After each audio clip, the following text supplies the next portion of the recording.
Ladies and gentlemen, I invite you to stand for the playing of the national anthem.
Thank you so much. You may be seated.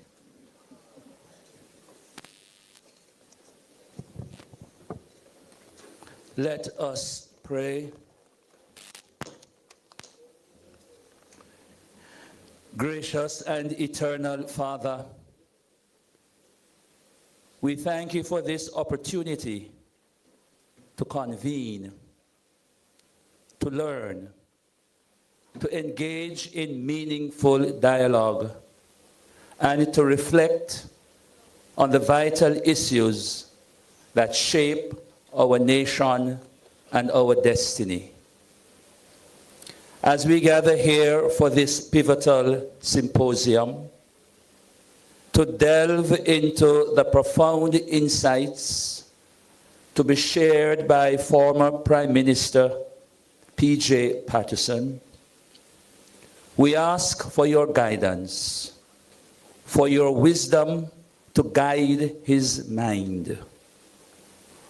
Open our hearts to the truths we seek to uncover on the importance of remembering our history, honoring those who have paved the way for our present, and ensuring that the lessons of our past are not lost.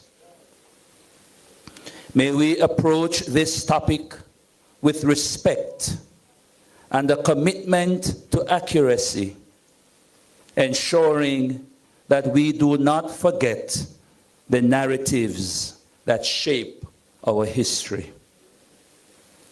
Grant us the clarity to understand the truths of our history and the courage to confront them. And may we honor the experiences of those who came before us, ensuring that their stories are remembered and valued. Grant us the wisdom to listen deeply, the courage to speak honestly, and the strength to foster understanding among all participants. Let this symposium be a space of learning, reflection, reconciliation, and a beacon of hope, guiding us toward a future where we learn from the past and strive for a better tomorrow.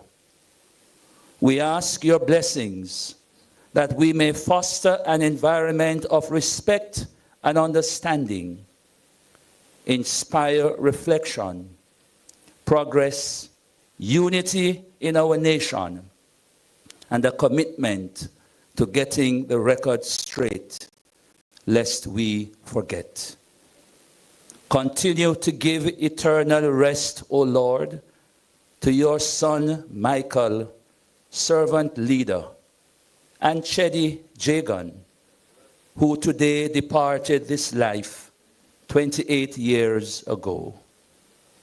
Bless Michael's family, biological and political, and may they continue to cherish his legacy of love, service, and nation building. We ask this through Jesus Christ our Lord, who taught us to pray. Our Father, who art in heaven, hallowed be thy name. Thy kingdom come. Thy will be done on earth as it is in heaven. Give us this day our daily bread, and forgive us our trespasses, as we forgive those who trespass against us. And lead us not into temptation, but deliver us from evil. For thine is the kingdom, the power, and the glory, forever and ever. Amen.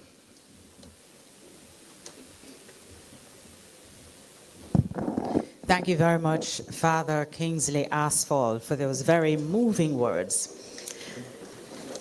And let me say once again, welcome to Let's Get the Record Straight, lest we forget. So my name is Annalise Harewood, and I'll be your Master of Ceremonies this evening, and it is my distinct pleasure to be hosting this evening's symposium.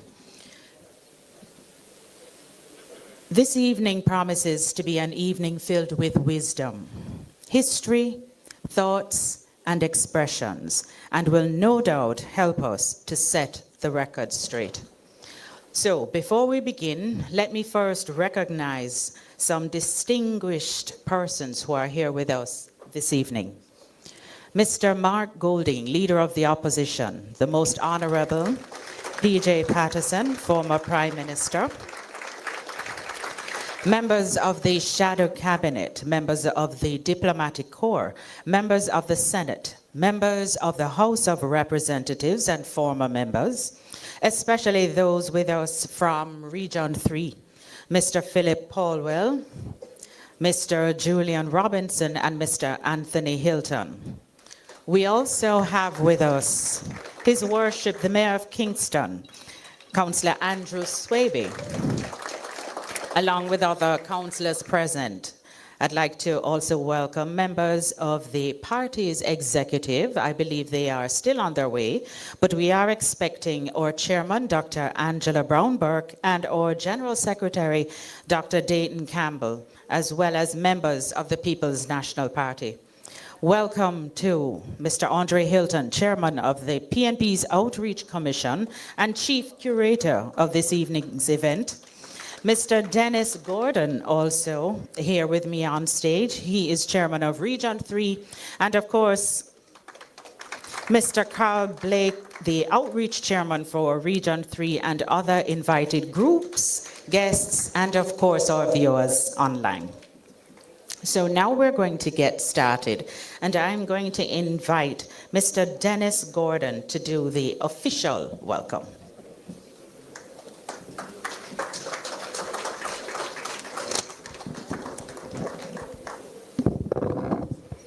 Thank you, Madam Master of Ceremonies. Ladies and gentlemen, esteemed guests, comrades, it is my great honor and privilege to welcome you to Region 3's symposium. Let's get the record straight and presentation of our new candidates. Comrade Leader, Comrade Mark Golding, and the next Prime Minister of Jamaica,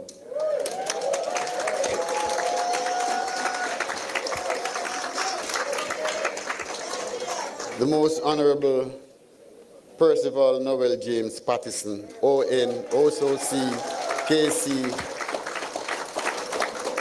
Jamaica's 6th Prime Minister and former leader of the People's National Party. The region salutes you, sir. As a statesman, P.J. Patterson had left an indelible mark on Jamaican history. He served as Prime Minister and leader for a party from 1992 to 2006. When he retired undefeated, his period at the wicket is still the finest to date. In every respect, it was an innings of genius. Sir, West Indies cricket would be delighted to find someone with your productivity at a time when runs come at a premium. Well played. Comrade Patterson, your commitment to education, economic growth, infrastructure, and social development has been unwavering and unmatched. Thank you. You have demonstrated exceptional leadership skills throughout your illustrious career, guiding Jamaica through significant challenges and milestones. Your dedication to nation well-being has earned you numerous accolades and recognition as a global icon. But yet, you remain humble and committed to the mission you started. Thank you, sir. As we gather today, we pay tribute to one of our finest sons, remarkable contribution to Jamaica's transformation. We celebrate and embrace your vision, wisdom, and tireless efforts to see a better future for all Jamaicans. Please join me in extending a warm Regentry welcome to the Most Honorable P.J. Patterson, ON, OCC, KC.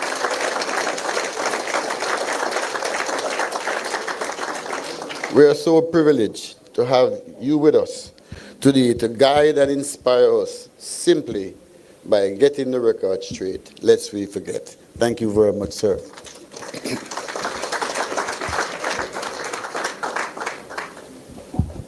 Thank you so much, Mr. Gordon. And I now, in the interest of moving things along, invite Mr. Andre Hilton, Chairman of the PNP's Outreach Commission, to give an overview of this evening's program.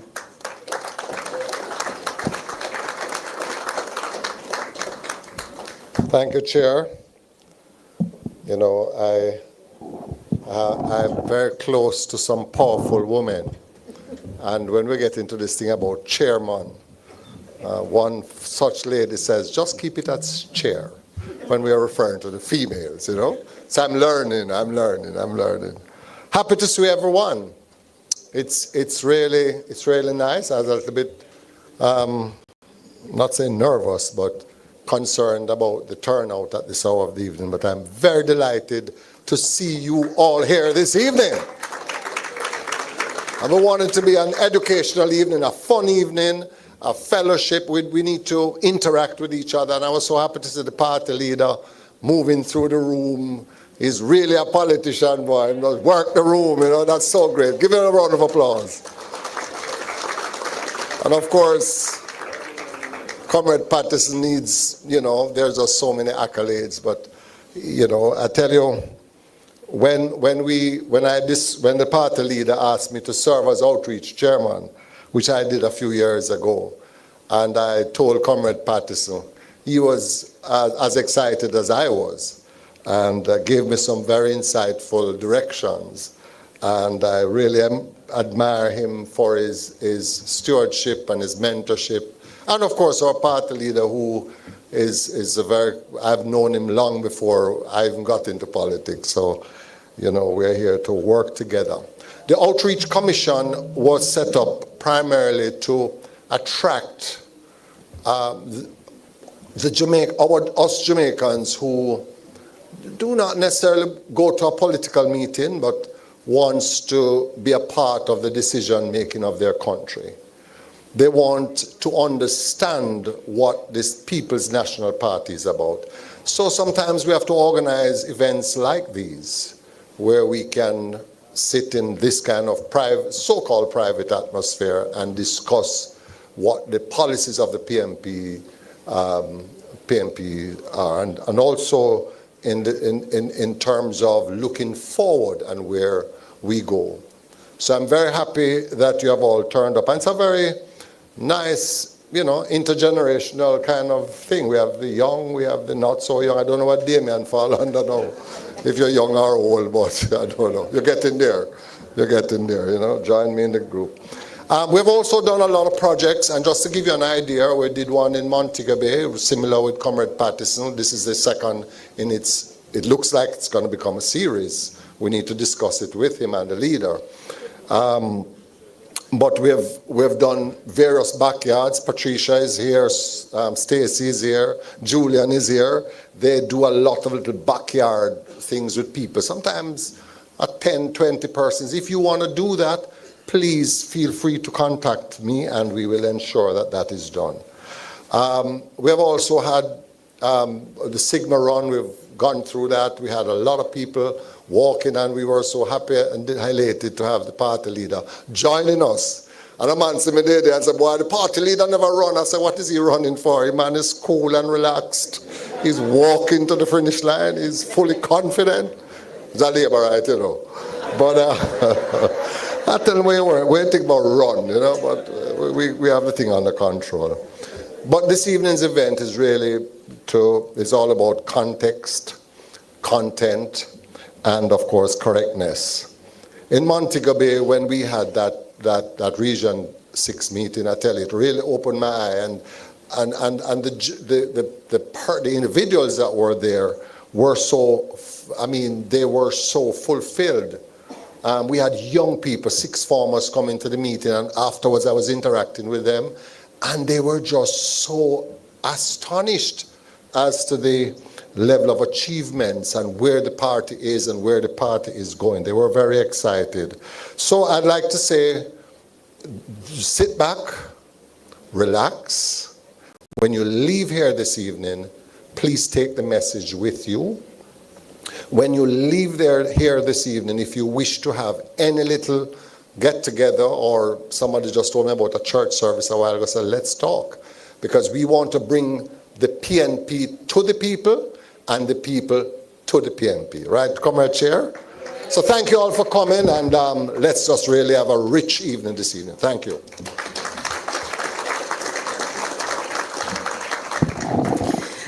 We could not have found a better chairman of the Outreach Commission. Do you agree? And this man is forever young. He was there when I never turned 20 yet and was attending a commission function, and just as sprightly. So they never chose a better man. However, now to the keynote address, and believe me, it is my distinct pleasure to be able to introduce this statesman who, I will tell you, said to us earlier, keep it short. So, 4 pages, here I go. So it is a distinct honor to introduce a statesman, a visionary leader, and one of the most influential figures in Jamaica's history, the Most Honorable P.J. Patterson. We say P.J.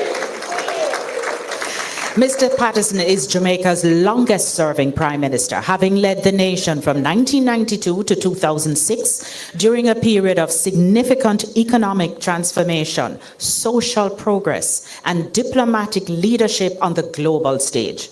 A distinguished legal mind and dedicated public servant, he played a pivotal role in modernizing Jamaica's infrastructure, Highway 2000. We say Mr. Infrastructure. He was also pivotal in advancing education and strengthening the democratic institutions that we all enjoy today. Beyond our borders, he remains a towering figure in Caribbean integration, having been a champion of regionalism, a driving force behind CARICOM's deepening ties, and a strong advocate for the interests of the Global South. Today, we are privileged to hear from a leader whose wisdom and experience continue to shape our national and regional discourse. Please join me in welcoming the Most Honorable Percival James Patterson. We say PJ.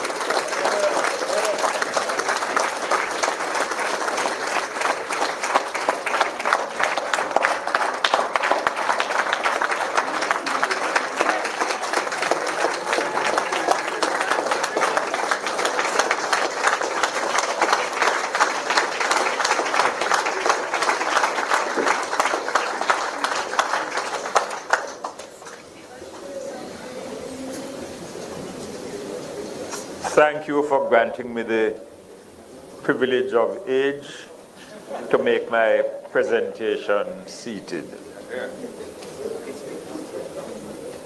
Symposium Chair, Party Leader Mark Golding, officers of the People's National Party, members of Parliament, candidates, Your Worship the Mayor, distinguished guests, ladies and gentlemen, last but obviously not least, comrades.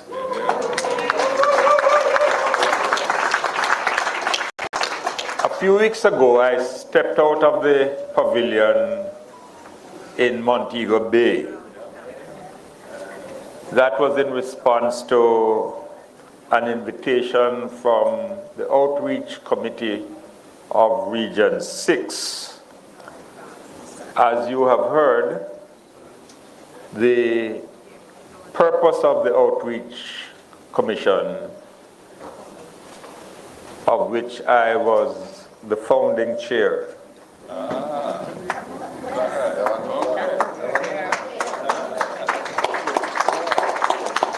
its purpose was to extend the party's span beyond its core membership.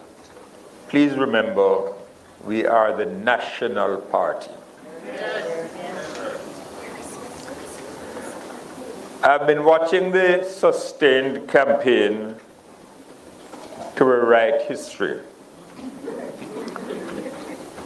and to denounce the exemplary record of the PNP during the decades of the 70s and the 90s. They have sought to demonize successive PNP administrations and to vilify its leaders, Comrade Michael Manley, Comrade Portia Simpson Miller, and in my case, because Mr. Percy had no mercy in taking the trifecta. Their motive is clear. They want to falsify history and poison the minds of those in the electorate who were not aware of what happened and when, and who haven't made the effort to learn.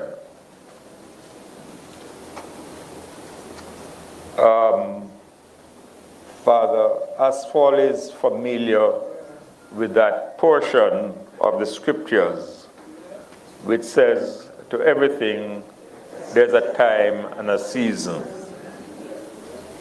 Time come to set the record straight.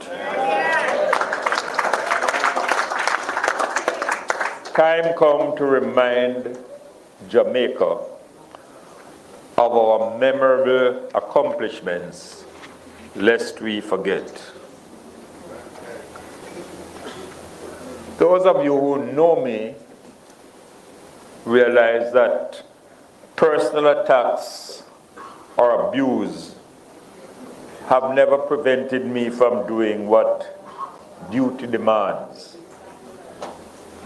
or forced me into silence when my voice must be heard, and they never will.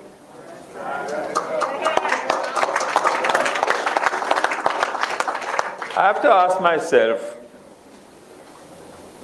my presentation in Montego Bay, when I refrained from drawing out the political long handle, as I previously used to do, what is it that caused some persons to be so upset?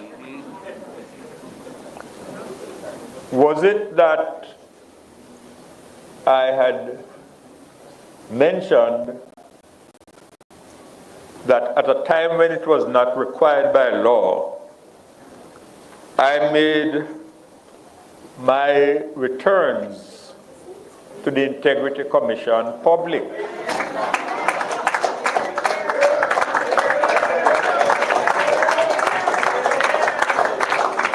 I started with 5 bank accounts and I ended with 5.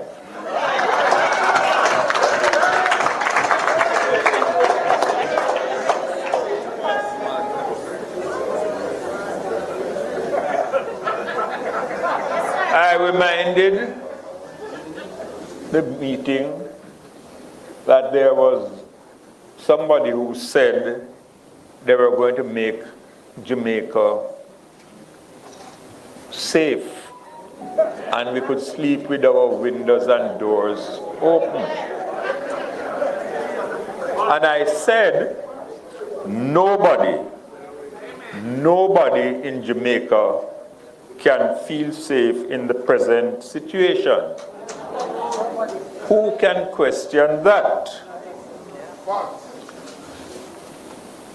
I said not only are the levels of crime high, intolerably high, but the ferocity of those crimes is without precedent.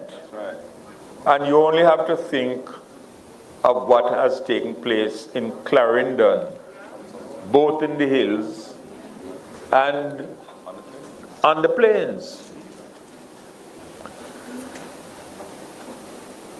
Crime can't be a political football.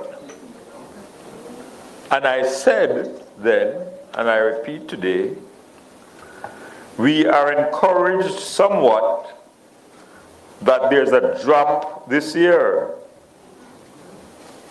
but we have to go much further. I would have thought that the response to that statement would be to ask, how do we get total national unity to fight the monster of crime? How do we make sure that the entire nation gives support to the security forces and the agencies in the relentless fight? Because that is absolutely necessary. I said our roads are in a state of dilapidation, of disrepair never seen before. And for a boy who come from country, I said not even in the days of pure rockstone roads. I asked what has happened to the road maintenance fund that we built. I have said we build highways and we know how to build them. Look at the new highway to St. Thomas.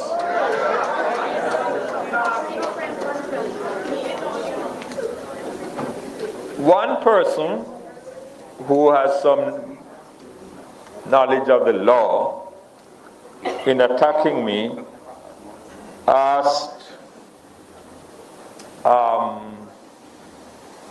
is it that in my time we never completed or advanced constitutional reform?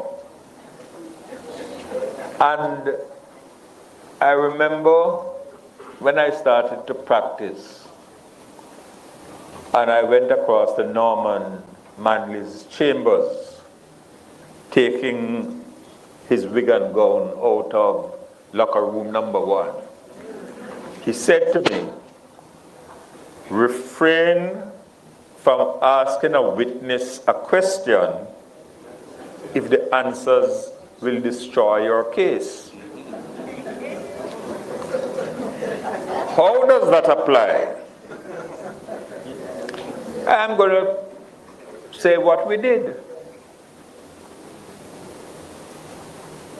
Before Michael departed, he had started the process which allowed me in May of 1992 to set up a constitutional commission charged with revisions of the Constitution,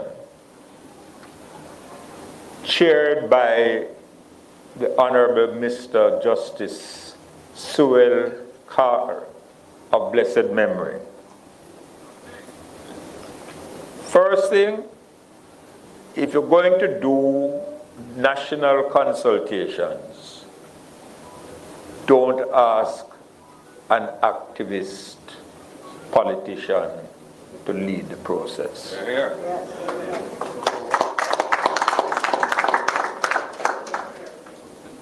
They went all around the island, genuine consultations. They made recommendations. The Jamaica Labour Party did not sign the report. The work was completed, chaired by Dr. Lloyd Barnett. When that was done, I set up a parliamentary committee chaired by the Honorable David Corr. They took it way down the line towards the tape. After this process, which has just ended, any changes they have made are in one direction and one direction only. They want to vest more power in the executive arm. They want to vest more power in the Prime Minister. They want to enable certain amendments to proceed without two-thirds majority in both houses. I don't have to say anything here about the lunacy of leaving the King's Crown but remaining in the King's Court. Because the court could decide in an appropriate motion what are the consequences of your having left, which would be regarded as detrimental to the interests of the country in which the Privy Council is cited. I said then,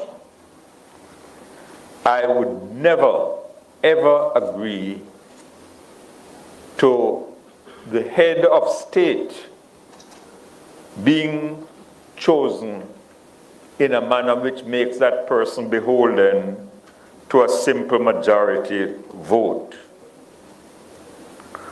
Now, what the person who asked the question or posed the problem didn't know, because he wasn't there at the time. We were ready to go when, after the 1997 elections, coming up to 2002, there was one outstanding matter, and that is whether it was two-thirds of both houses voting separately or two-thirds of everybody voting. In the committee, we proposed two-thirds of everybody voting together. But it didn't take me long when it came back to me to say that couldn't spin. I have always operated on a simple principle. Any law you are going to pass, think about how you would react to it in opposition. And if you find it repugnant, then you cannot expect the opposition to agree to it, or you should not. And these people are operating as though they are going to be in government in perpetuity.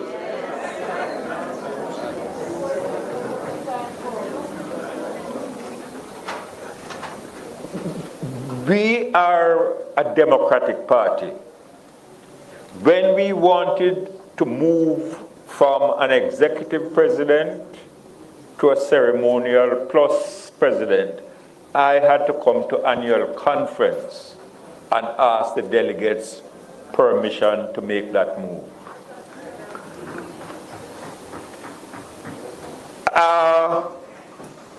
The search for national consensus must be the foundation of constitutional reform, not partisan advantage. There's one thing, or one of the things I learned sitting at the feet of Norman Manley. Much as any leader seeks political power, one must always love Jamaica more.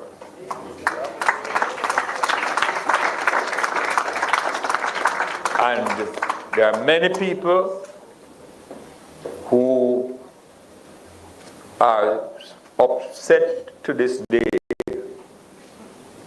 with certain decisions that Norman Manley took, but those decisions were all in the interest of the nation, not confined to the interests of our party which he led.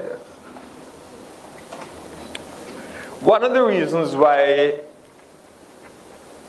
we moved towards a ceremonial plus president is our experience in the 1980s. And in particular, when we saw the prospect that this country was going to break in two along political lines. And it is to their everlasting credit that both Michael Manley and Edward Seaga accepted that we had to pull back from over the brink. As a consequence, they set up a committee, and I can share with you the personal animosity between the two leaders was so high that the only way they could find a solution was to ask Mr. Shearer on one side and me on the other side to lead the two delegations, of course reporting to the two leaders. And we set up what was then the Electoral Advisory Committee, which has morphed into the Electoral Commission. We want it entrenched in the new constitution.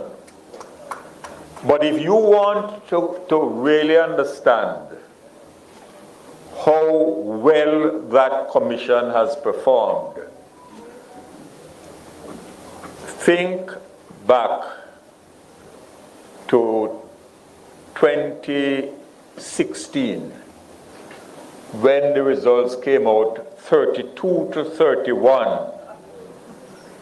And within a few days of those results, a new government was sworn into power, and she has never gotten enough credit for this.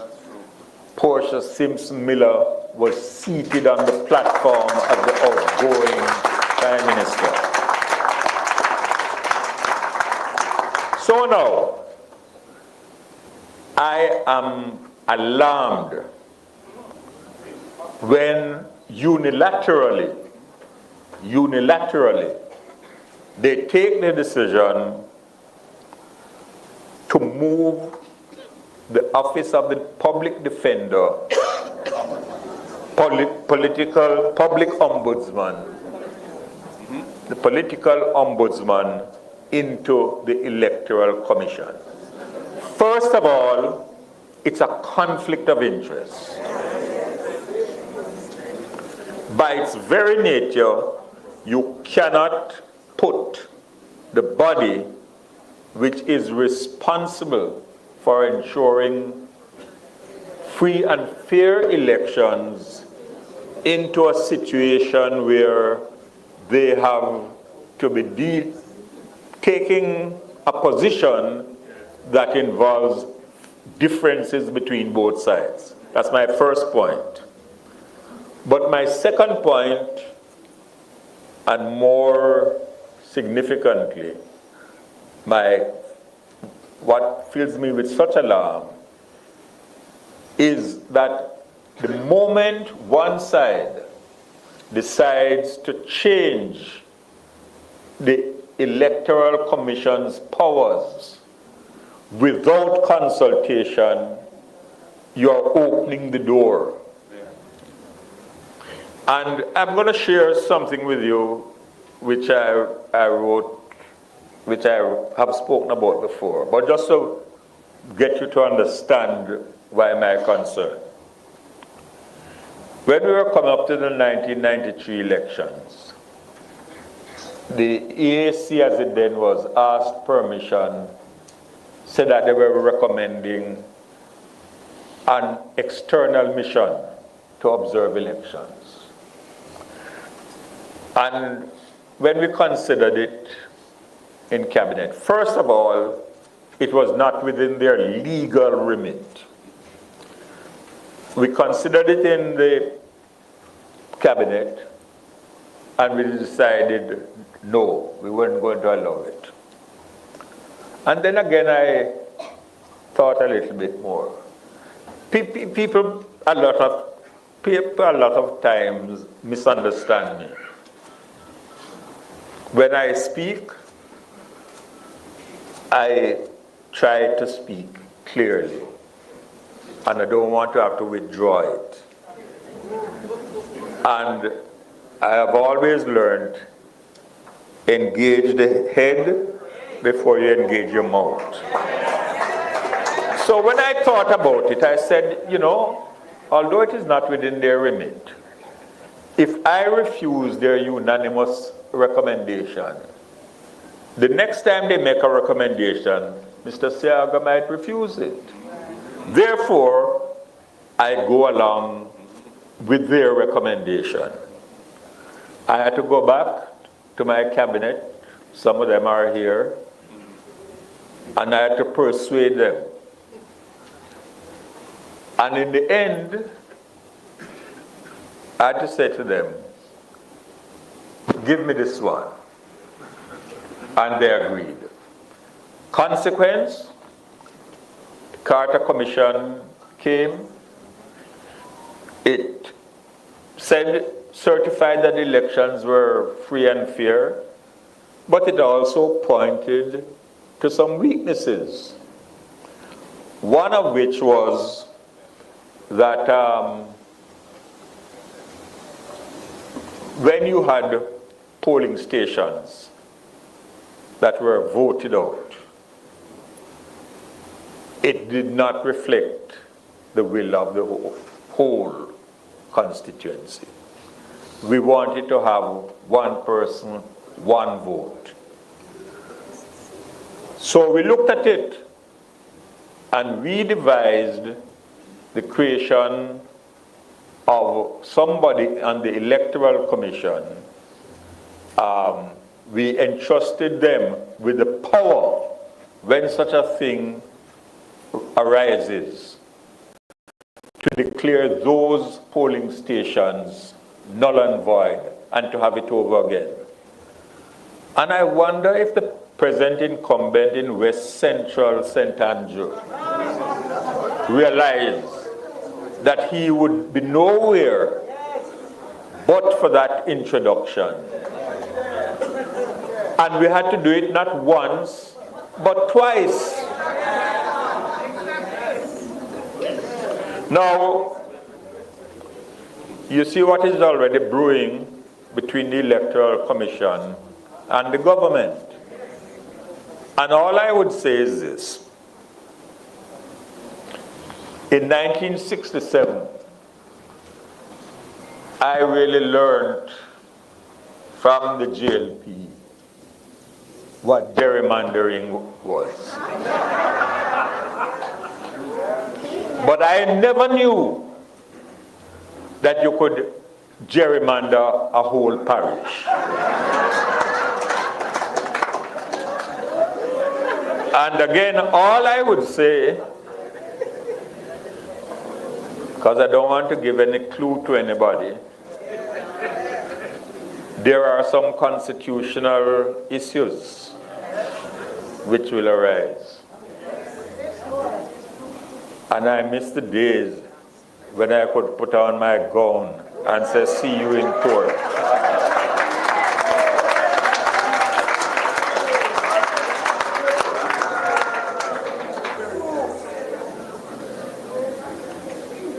Today, March 6th, was deliberately chosen.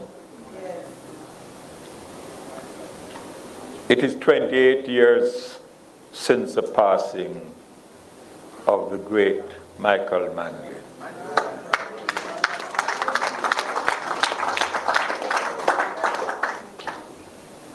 No one since the grant of universal adult suffrage has done more than he did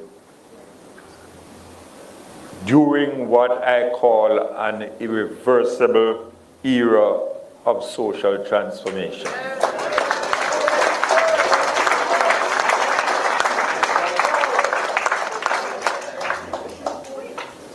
Time and space will not allow me to go into the details of his achievements. As I said elsewhere, Sparrow Martin in the Message says it best. But especially for the benefit of those who are too young to know, it is necessary for me to highlight a few of the giant steps we took during the 1970s to make every man, woman, or child SMADI. Lest we forget.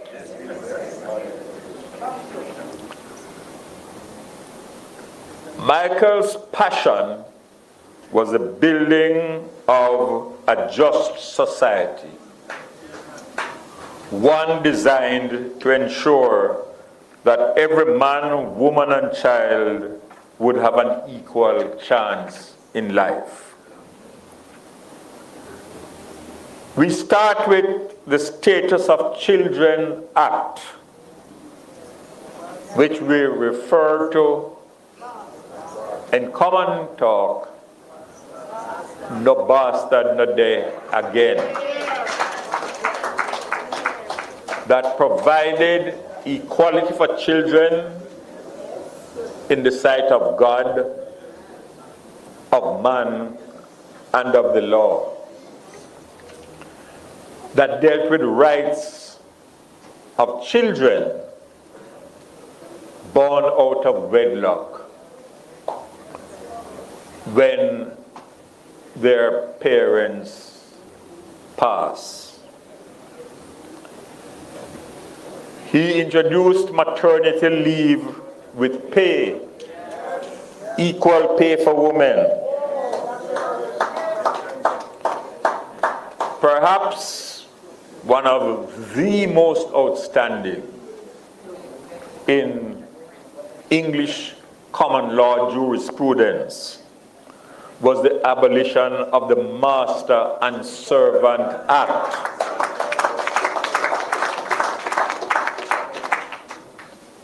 Until then, as in the days of slavery, employees were regarded as the property of their masters. The very term is repugnant. The introduction of the Labor Relations and Industrial Disputes Act, the right to a job is property, which entitles the person to reinstatement. I hear whispers in some quarters about removing redundancy payments. And I say simply, don't anybody dare to go there. I notice with pleasure that the People's National Party has already pledged to make the legislative changes to afford full protection in the service industries, whether it be tourism, security guards, BPO workers, and the whole range of people who are working basically on contracts and can be terminated at will without any benefits. I can't resist the temptation to say, juke them with Jamal. The liberating power of literacy cannot be exaggerated. I speak about the extension of the 2,000 free scholarships which Norman Manley gave, which I contend is one of the most revolutionary steps that was taken up till then. Michael went further to the tertiary level. And I say simply, no matter what they say, the legacy of Michael Norman Manley will be cherished in perpetuity.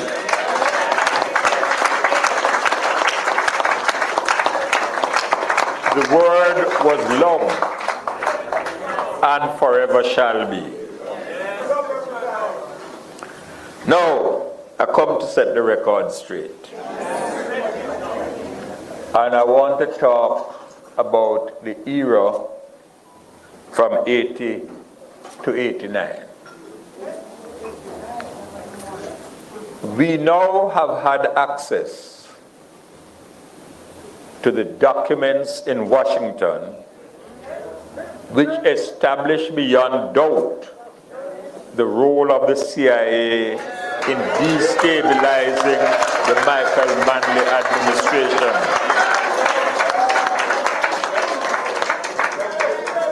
We know what triggered the presidential authorization. We know who were the principal contacts in the Jamaica Labour Party. We know the local groups and corporate entities that became the agents and tools for the overthrow with that massive defeat that we suffered 51-9. After that, and some of you are present, the People's National Party, as it always does, had some introspection to do. not about our mission, not about our purpose, but about the methods by which we fulfill the sacred mission of the People's National Party. And that had to be done in light of the dramatic changes in the international environment, and it was soon to be followed by the disappearance of a bipolar world. The winds of globalization and the market economy had reached hurricane category 5 strength. The PNP had to rethink the role of the state in economic development while maintaining its steadfast commitment to providing equal opportunity and to secure justice for all. You remember that Siaga was the first foreign visitor to Reagan. Reagan vowed to help make Jamaica a model of success for capitalism and ideological conservative alliances. He set up the David Rockefeller Group. They purchased tons and tons of bauxite and alumina for stockpiling. Between 81 to 88, Jamaica borrowed $2.1 billion from the IMF, the World Bank, the IDB. All those loans from the multilateral agencies were concessionary, but they came with harsh conditionalities. We who were living in those times witnessed the social programs being decimated. And the worst sufferers were, of course, the poor and the marginalized.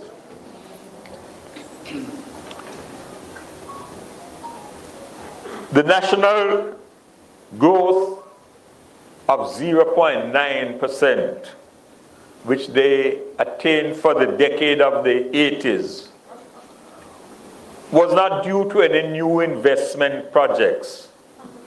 It was attributable to lower oil prices in 1986 and beyond. Meanwhile, the national debt was soaring enormously. These people boast about economic management. Took over when the debt to GDP ratio was 63% in 1980. By 1989, it had ballooned to 262%.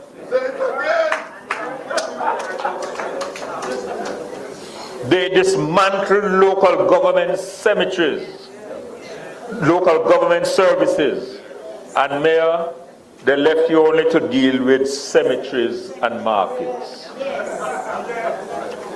Several hospitals were closed or downgraded. At one time, our net international reserves had fallen precipitously to an all-time low, minus 803 million. Despite this, they failed 4 IMF tests and used a statement from our then General Secretary as a pretext to call the bogus elections in 1983 breaking a solemn commitment not to hold any elections before there was a new electoral voters list.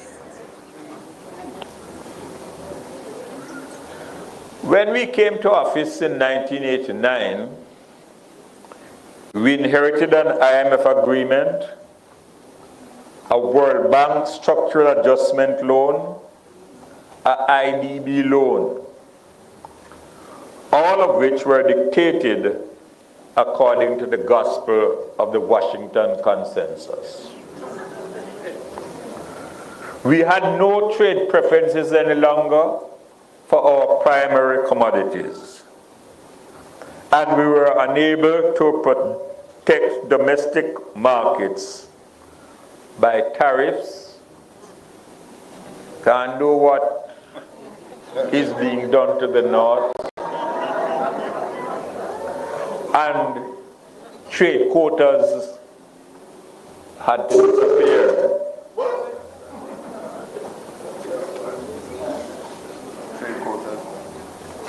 Trade quotas. So there was an urgent need for deep reform of the Jamaican economy and its productive base in order for us to compete in the global marketplace. When Michael Manley was leaving, you remember he made an address to the nation. And he said this: the leadership contest will not affect the market economy path, nor our commitment to tourism. The programs of commitment, of empowerment, our commitment to regional integration will not change, for the choices will be between persons who have helped me make all the policies which now guide the actions of the government. I've outlined the background to set the record straight and smash the deliberate plots to distort the truth by those who would prefer us to forget. I won't. They want to perpetuate the myth that they were geniuses at managing the economy and the PNP mashed it up. They won't tell you that the Bank of Jamaica had persons buying up US dollars on the illicit market. And notice I said illicit. It was done to prop up their bogus auction system of foreign exchange.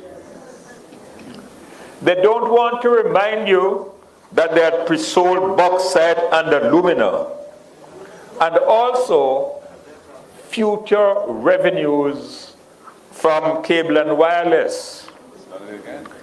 So we had no revenues to come from these sources. Julian, they are doing it again. And you are going to find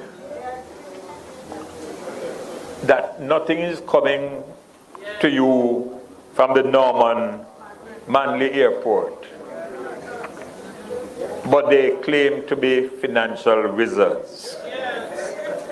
No new loan.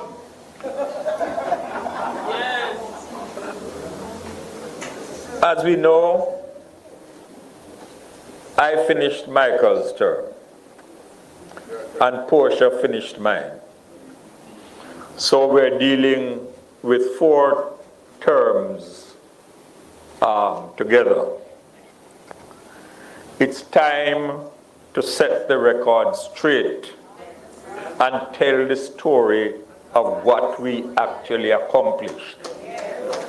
And I can only give you some snippets of it today. It is time to state clearly, very critical, what is the difference the PNP has always made in order to improve the lot and conditions of our Jamaican people. Lest we forget, we are the People's Party. We put people first.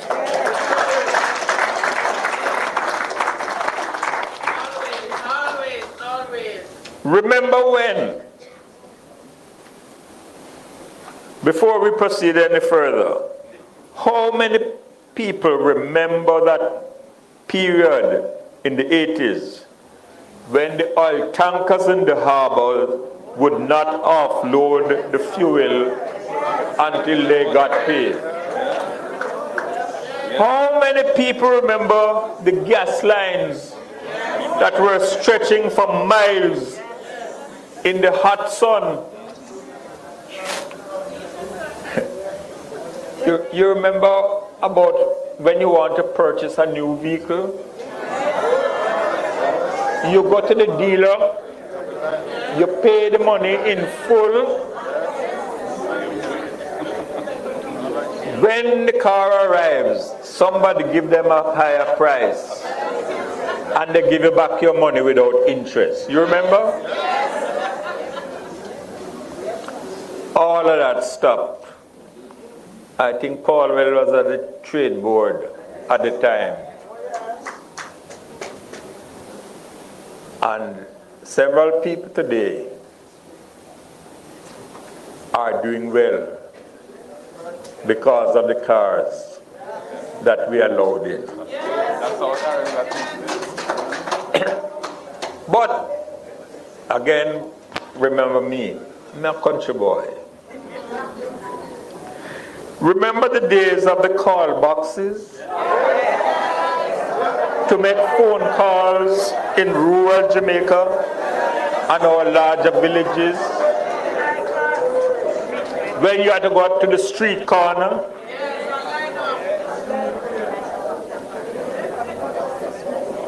We saw our task in 1989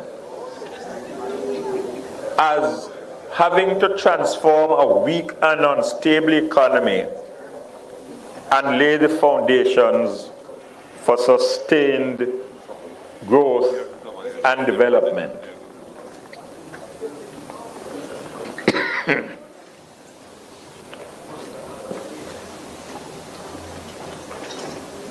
The man that they have vilified so much, the Minister of Finance, Omar Davies, he managed the macroeconomic indicators so well that we passed 12 IMF tests straight.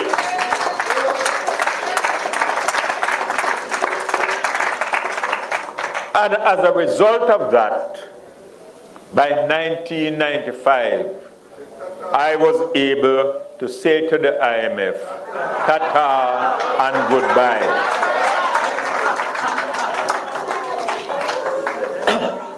I'm coming now to an issue that is very much alive today. And it is about financial management.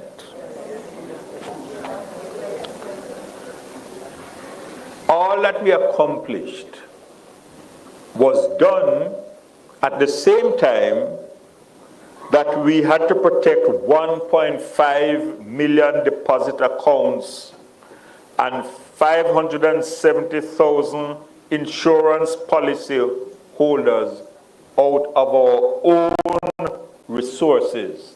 Let the record show not one of them lost a single dollar. That's right.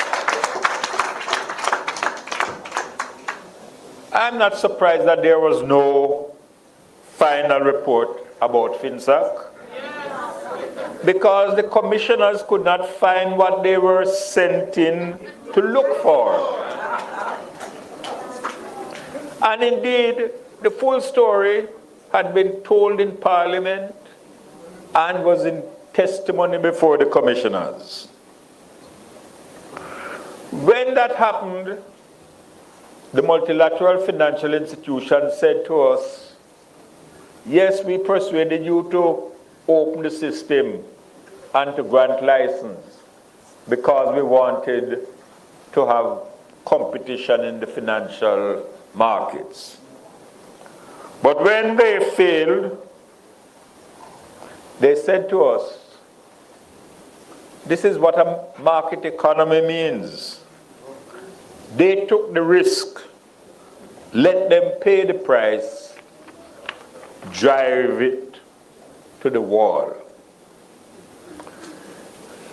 As a responsible government, we had to look at questions of trust and confidence.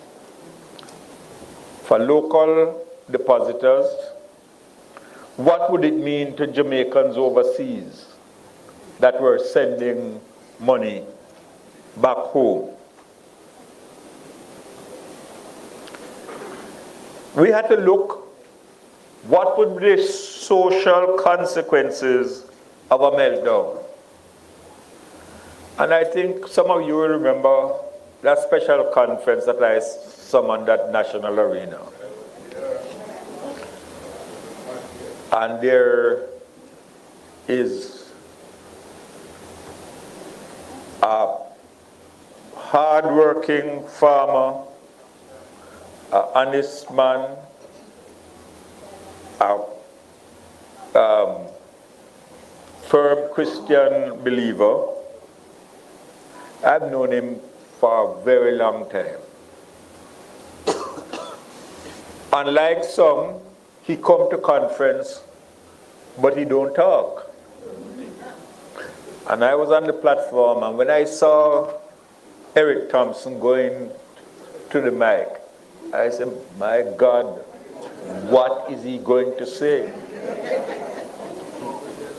How many of you remember what he said? He said, comrade leader, made a business with the bank name. All the bank down of Falmouth are for your bank. Because if you never give them license, them couldn't get my money. I am a hard working man, as you know. Anytime me go down there and me ask for my money and me can't get it, me I go back to Daniel Town. And the next words were what really shocked me. And I'm going to sharpen my cutlass, and blood is going to flow like a river down the Martha Brae. And you know the funny thing, that was a Sunday. The Friday passing through Falmouth, and him flagged me down. And he said not one word about his conference presentation. He was complaining to me that Bull not pulling him weight in the constituency, and I must get rid of him. Now, after that experience, we put in place the Jamaica Deposit Insurance Company to protect small and medium-sized depositors in full.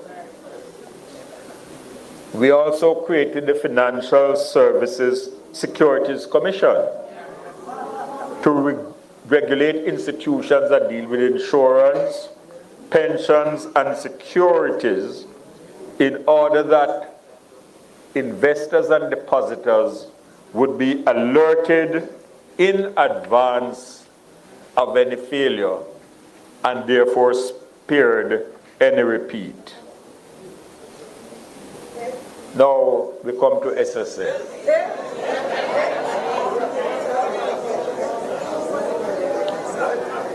And I ask, how could any government in their right senses possibly think that the failure of a licensed institution to repay 200 investors whose money has vanished could become an issue of national secrecy?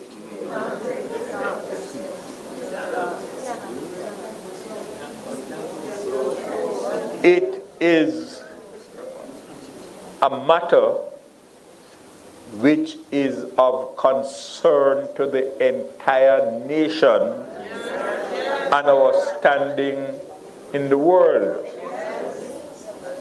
And for them to have thought so borders on lunacy when one of the members is a living legend.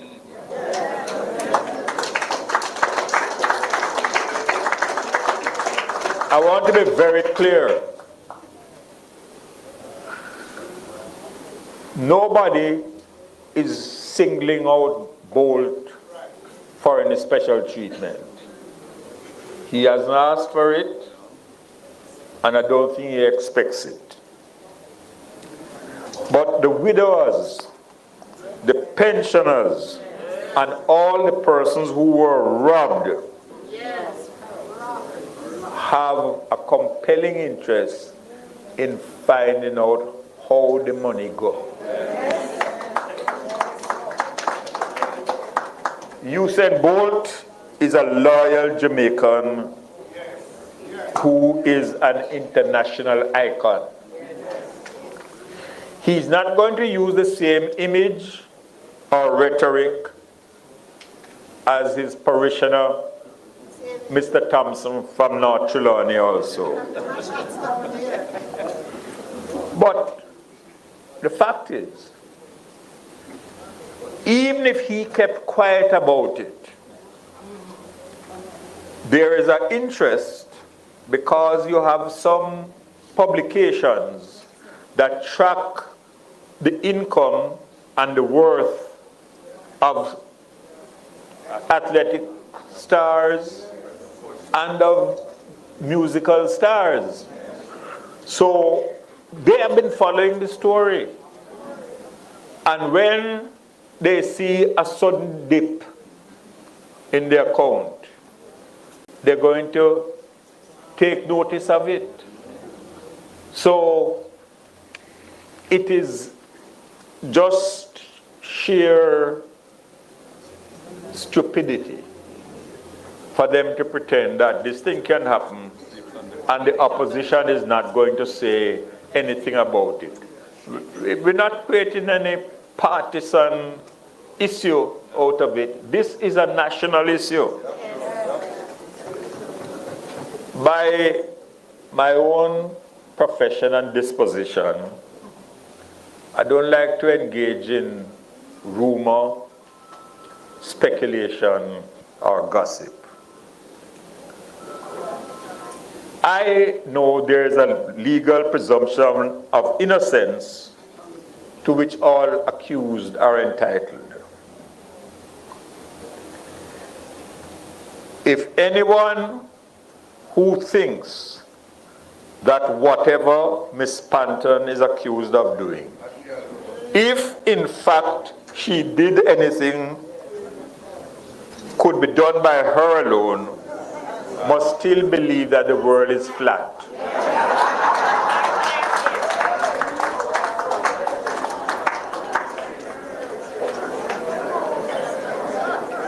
Justice demands that the thief or thieves be found and receivers of the stolen money, if any,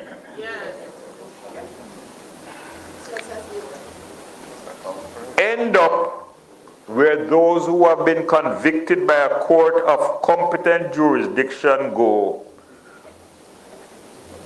where criminals belong. Bolt's money was not lost, it was stolen. Plain as daylight. We must not prejudice the right of fair trial of any accused. But there are issues which, according to our constitutional entitlement of free speech, demand ventilation and not a muzzle.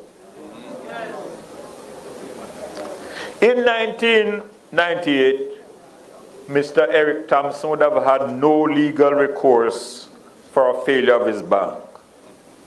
But now, there's the FSC. Mr. Bolt has very competent lawyers. I do not intend or need to offer them legal advice. But what I would say is, if they have not already done so, the FSC had better pad up a top-class legal team. Because the question is going to arise, has there been a breach of its statutory duties? And they certainly expose themselves to civil action in our courts by any of the or all of the 200 investors whose money has disappeared. I want to move to an area which demonstrates the fundamental difference between our two political parties. The PNP has always endorsed the critical value of strong economic indicators. Let no one tell you otherwise.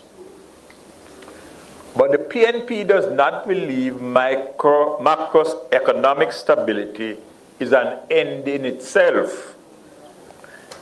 We recognize it is a vital foundation upon which to build sustained economic growth and lasting social progress.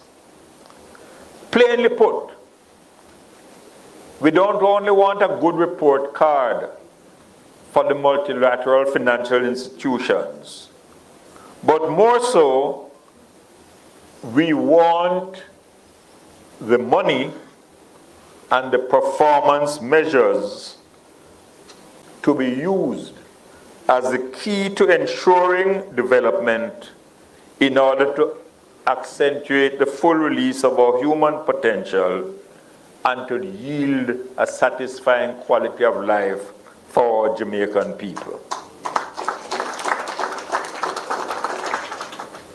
Norman Manley, in 1938, espoused the party's commitment to place an emphasis on the masses who were poor, weak, and vulnerable.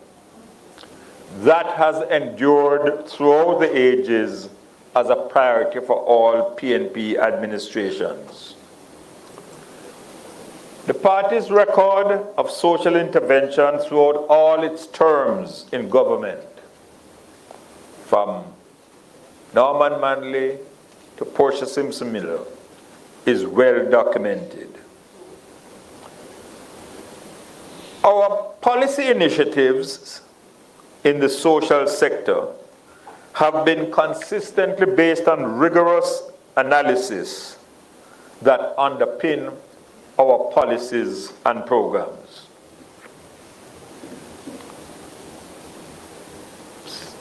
Setting the record straight. In the 90s, we introduced a poverty index which allowed annual tracking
We don't believe in gimmickry Tell them. about a free health system that has people waiting for days and days. It is on the verge of collapse. Let me refresh your memories. We upgraded and refurbished KPH, Mandeville, St. Anne's Bay, Cornwall Regional, Spanish Town, Bustamante Children. The new Maypen Hospital that we built is the only new hospital built over the last 50 years.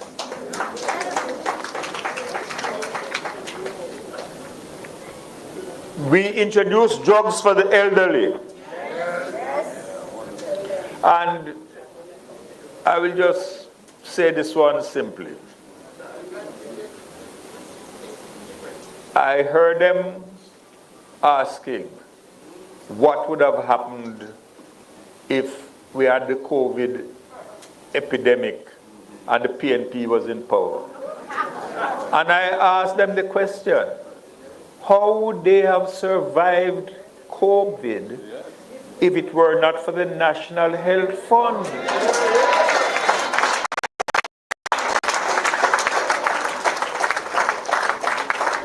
And put it simply, very, very simply, the National Health Fund for Health is what the National Housing Trust was intended to be. But, Prime Minister in waiting, you have to prepare your plans for the next step to move from a National Health Fund to a national health system. When it comes to education, everybody knows that that is PNP territory. It shouldn't be surprising because teachers were involved in the concept of the PNP. That is how Howard Felix Hanlon Cook came to be a founding member that drew up the Constitution for the People's National Party. I am not able to go into any extensive presentation. I've been begging Damien on education. I said, do for God's sake, take education out to the people, because bring back the People's Forum.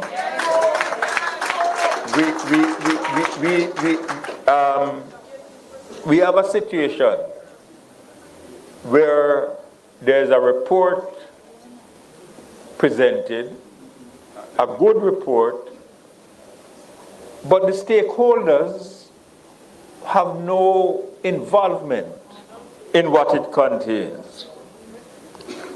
We believe that education is a key driver of social and economic transformation.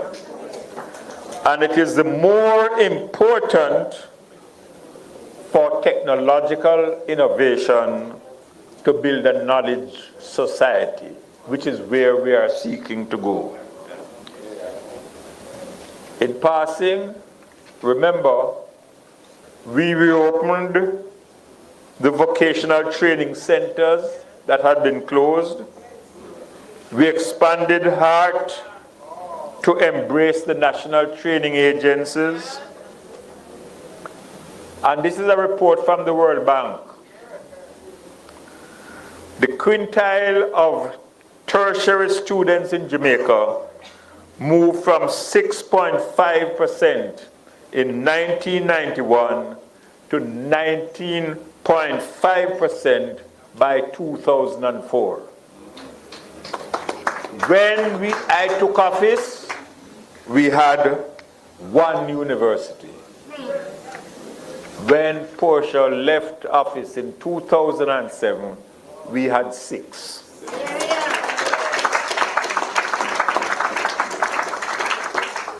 I'm almost embarrassed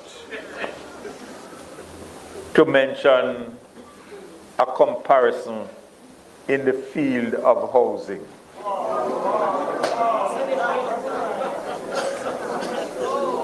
When we completed Greater Portmore in 1995, we had 10,850 houses for that year. That is more houses than they built in any 4 of their years in office. We built 150,000 houses. Where are they in fulfilling their promise to build less than half of that, 70,000? We provided 58,000 families with land titles under Operation Pride.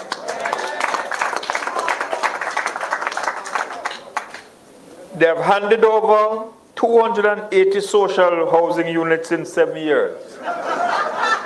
That makes for good photo op. But it would take an eternity to satisfy the demand.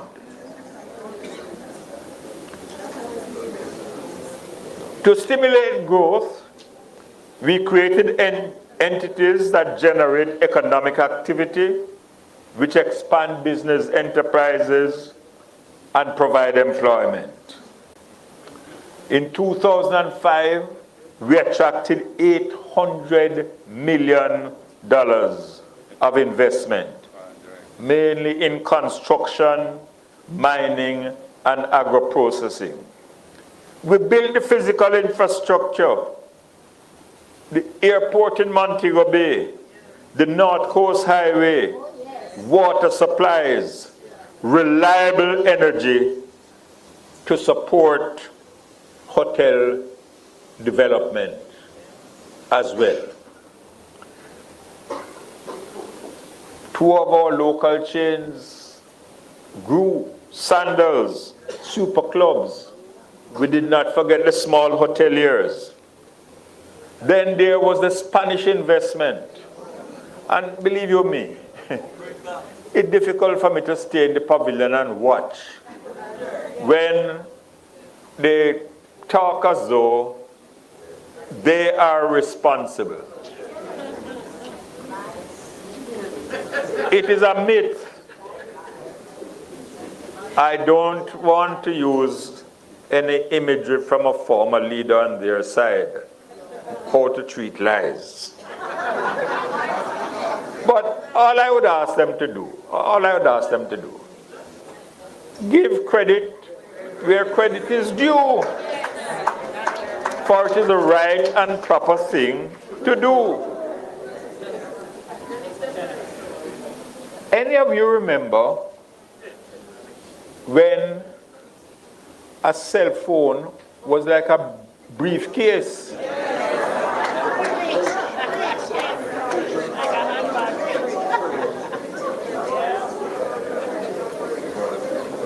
The availability of cellular phones has increased by 500%. You go through the countryside and the farmer in the cane field has his cell phone. You know what irks me? I saw one time they were putting out something about the Universal Adult Fund, Universal Access Fund, with the then minister proclaiming. I had to go to Washington to talk with the Treasury Department because they were saying that the tax we imposed on calls coming in was in fact a tax on them. We established the Universal Access Fund by levy on all inbound telephone calls to provide broadband island-wide, free Wi-Fi national coverage, and scholarships for those who are engaged in that field. And dare I say that those in the media who are always attacking us, particularly in broadcasting,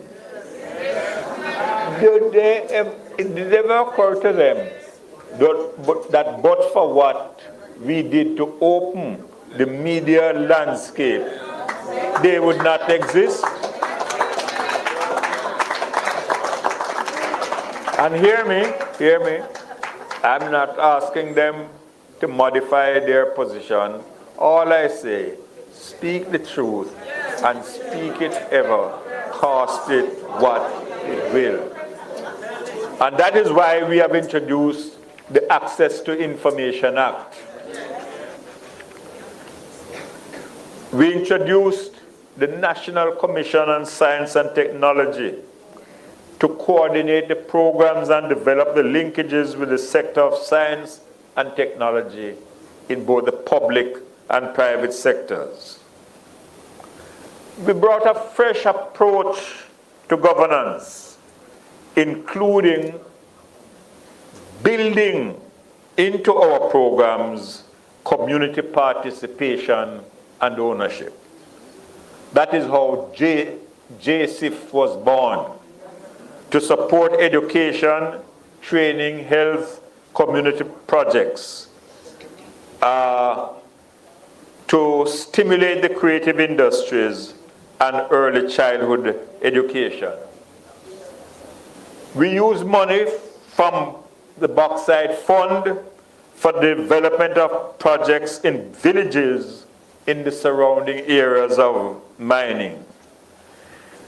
Tourism Enhancement Fund to spur amenities in destination for visitors and residents alike. The Inner City Development Program, the removal of zinc fences. Let me set the record straight on how we compare on economic growth, because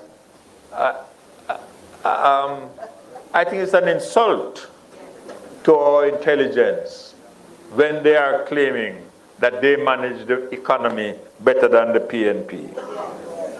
The World Bank data shows that between 1992 and 2006, the economy grew more than is the case between 2016 and 2023.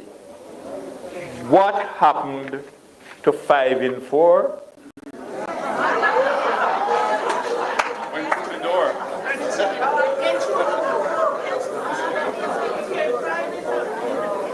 The Article 4 report card from the IMF that we received in 2006 spoke in glowing terms of what we had accomplished in our own macroeconomic programs designed by us. But we designed those programs mindful of our domestic challenges and social objectives. There can be no argument that in 2007, we left the economy of Jamaica in a much better state than we found it in 1989. The heavy investment in infrastructure and restructuring of the financial sector we undertook represents the vital change which has taken root and opened wide the doors for all the investments in tourism, mining, information and communication technology which has taken place since then. Don't let anyone else claim paternity. That is jacket.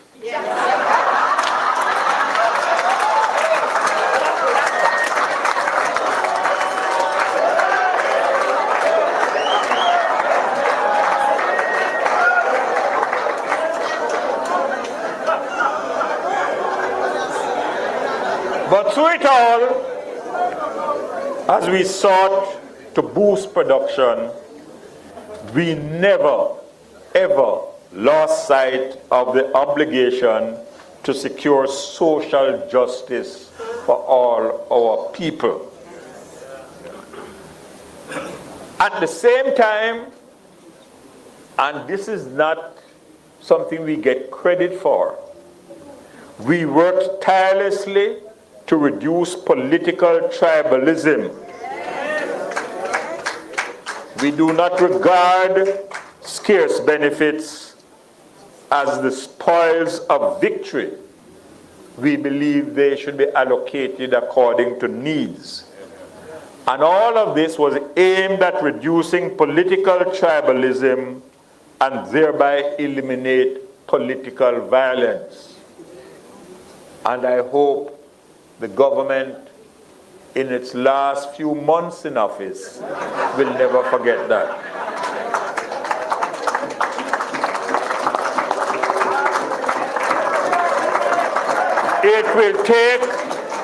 It will take another session like this to get the record straight as to what triggered the initial complacent retort in 2012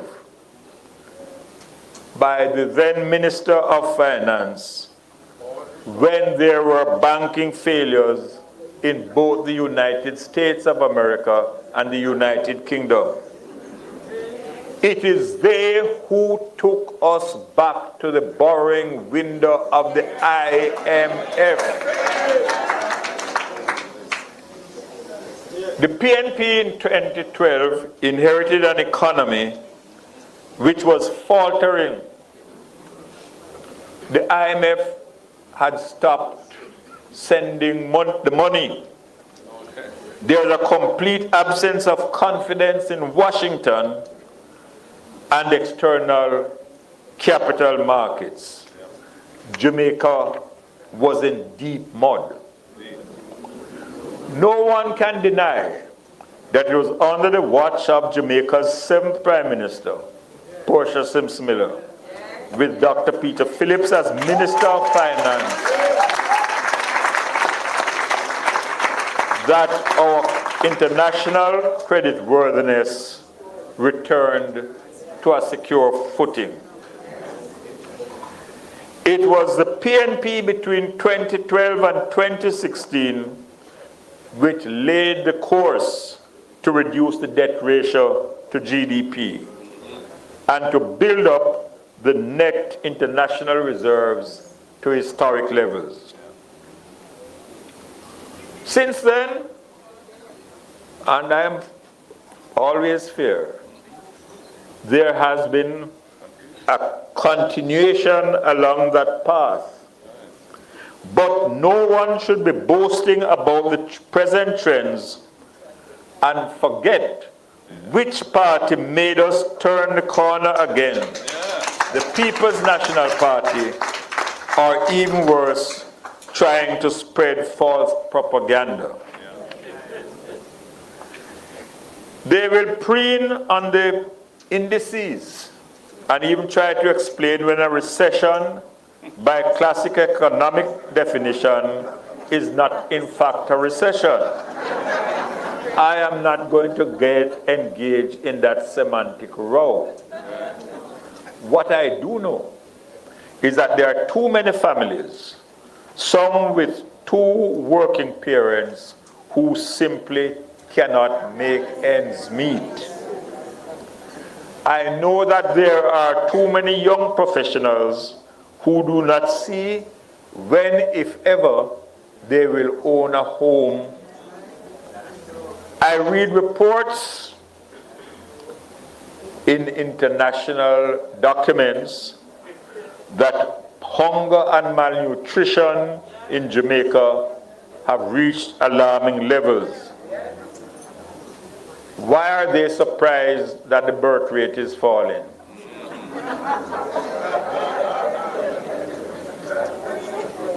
And so, ladies and gentlemen, I believe it is high time, even those who are in slumber and denial, to wake up to the alarming collapse of trust and confidence in the country and the social alienation which is most severe among our disenfranchised youth.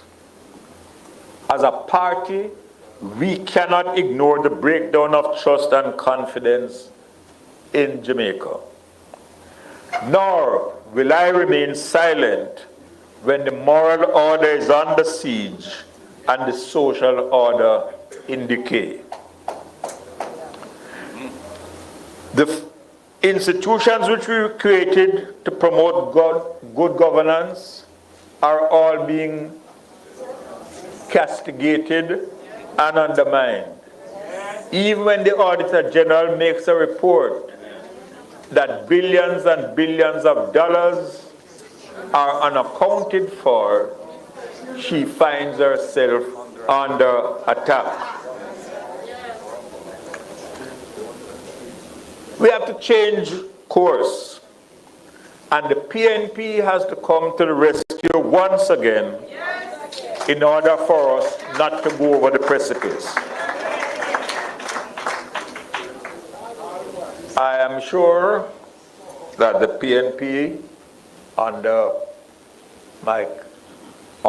Mark Golding will in clear and precise terms tell the country how we will ensure transparency and accountability in government, because that is our DNA in the PNP.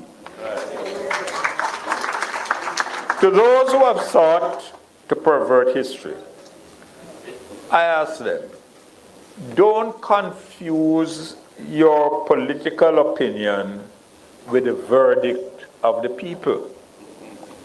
For the people have spoken loudly and clearly in 93, in 97, and again in 2002. They logged on to progress because we did not forget the poor. Soon, the people will have the right to speak again. It is for us to tell them the story of the policies and programs that benefited the majority of our people, including our workers, the poor, the elderly, the children, and the most vulnerable. Ours is a record of solid achievements. There is no better way to commemorate the majestic century of the immortal Michael Manley than to celebrate a victory when the trumpet sounds and our people answer the call.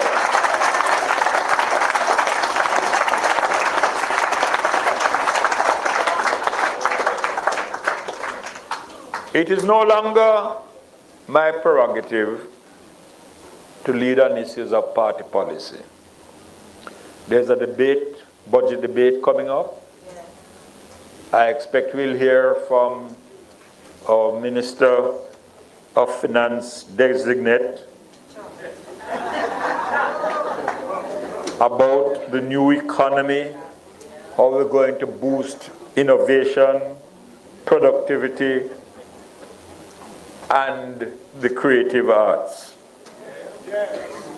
I expect to hear from the President when he speaks an outline of the policies in accordance with the fundamental tenets of the PNP.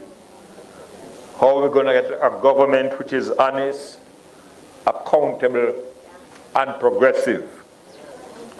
I have every confidence they will pursue with energy and determination the party's quest to fashion a safe, productive, and quality society.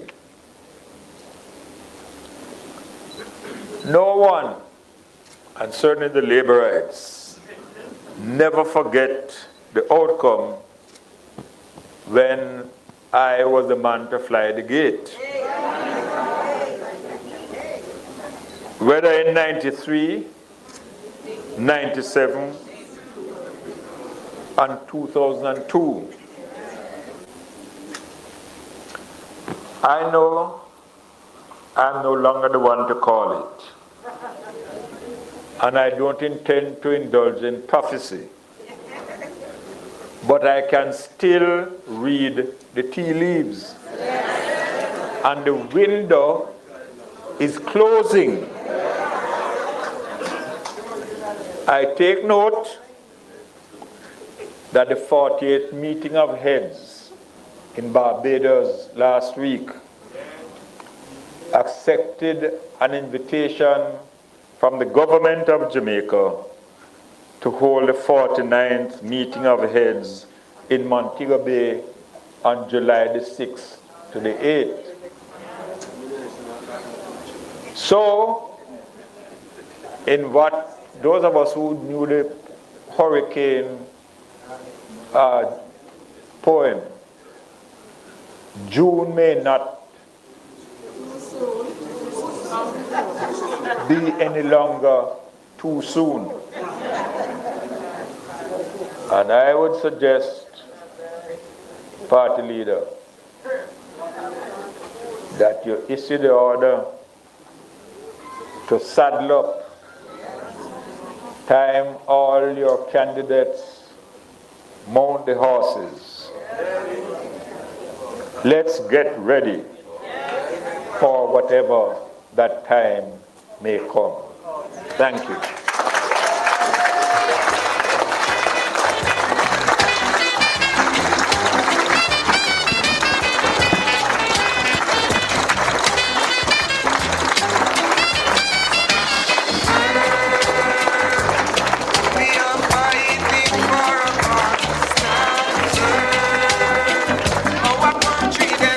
Absolutely amazing, comrades, absolutely amazing.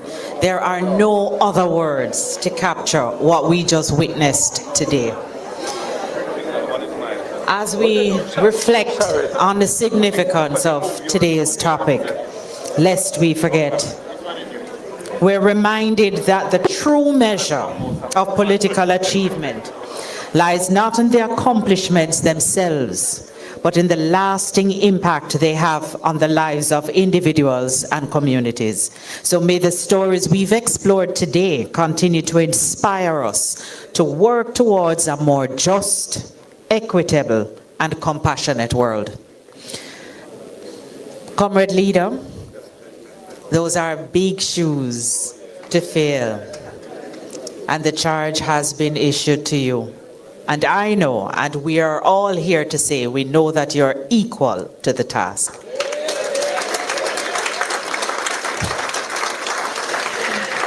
So with that being said, I invite you to the podium to make your presentation today.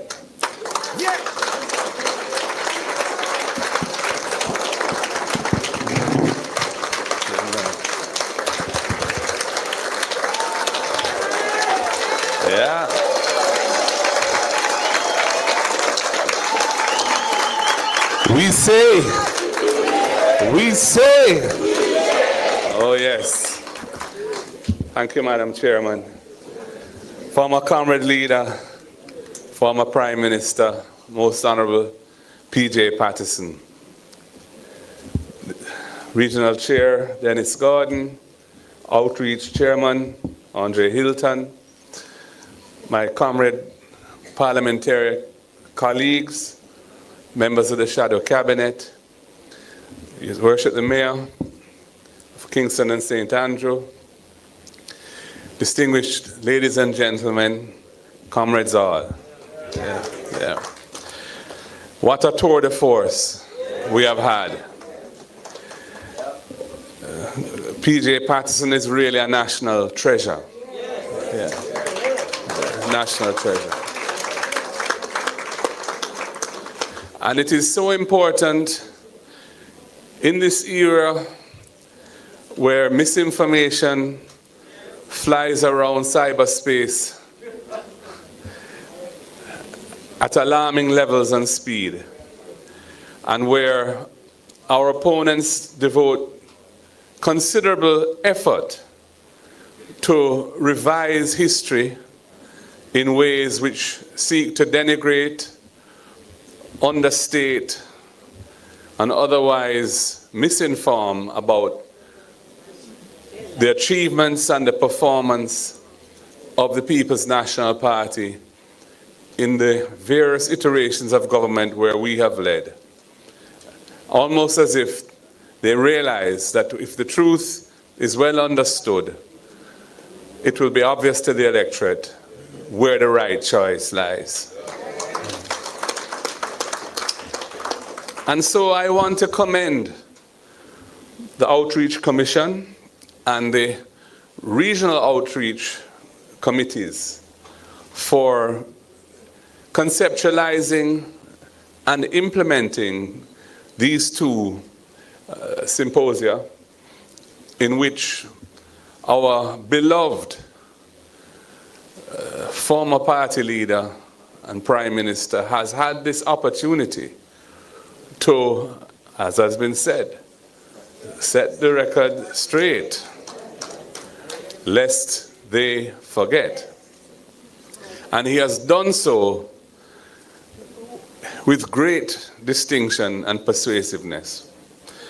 And, sir, I know your birthday is coming up soon, and all I can say is that you are an example to us all of the power of acuity of mind, the ability to research and to deliver such persuasive content with such ease.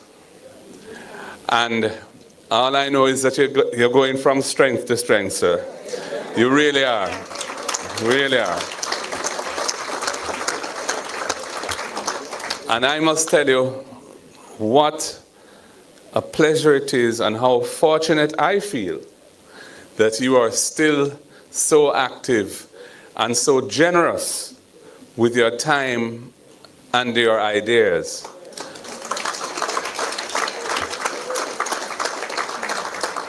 And I, for one, have benefited greatly from our interactions, and I look forward to that continuing long into the future.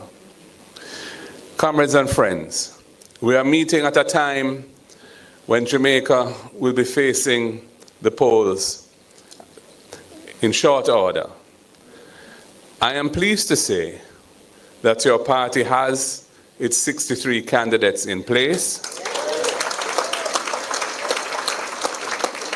We have been focusing on the preparations for the elections which are coming. We have been strengthening, auditing, fine-tuning our organizations in the constituencies. And we have been making other preparations to ensure that when it comes, we are ready. I ask each and every one of us here, in keeping with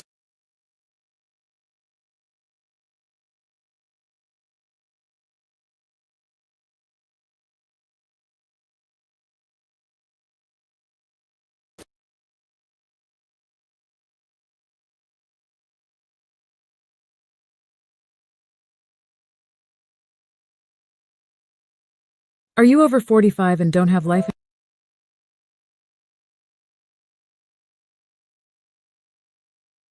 in making that campaign successful, and I implore you all to do so.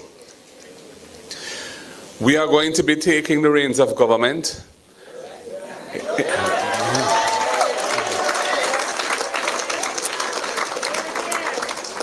in very challenging times. We have the world political order going through a process of rapid change, which has created great uncertainties as to how the future will play out. At times like these, we must rely on principle as our guide. And our party has always approached issues of international relations and foreign policy from the standpoint of principle. And we are also committed regionalists, and we see the necessity of tackling some of the emerging challenges on a collective basis, because unity is strength, and we are facing potential challenges that will require us all to pull together as a region to ensure justice prevails when attempts are made to knock us off course. In terms of our economy, Jamaica has achieved significantly debt sustainability through the sacrifices and fixity of purpose of the last 10 to 12 years. I, like others, am very proud of the leadership of Portia Simpson Miller and Dr. Peter David Phillips,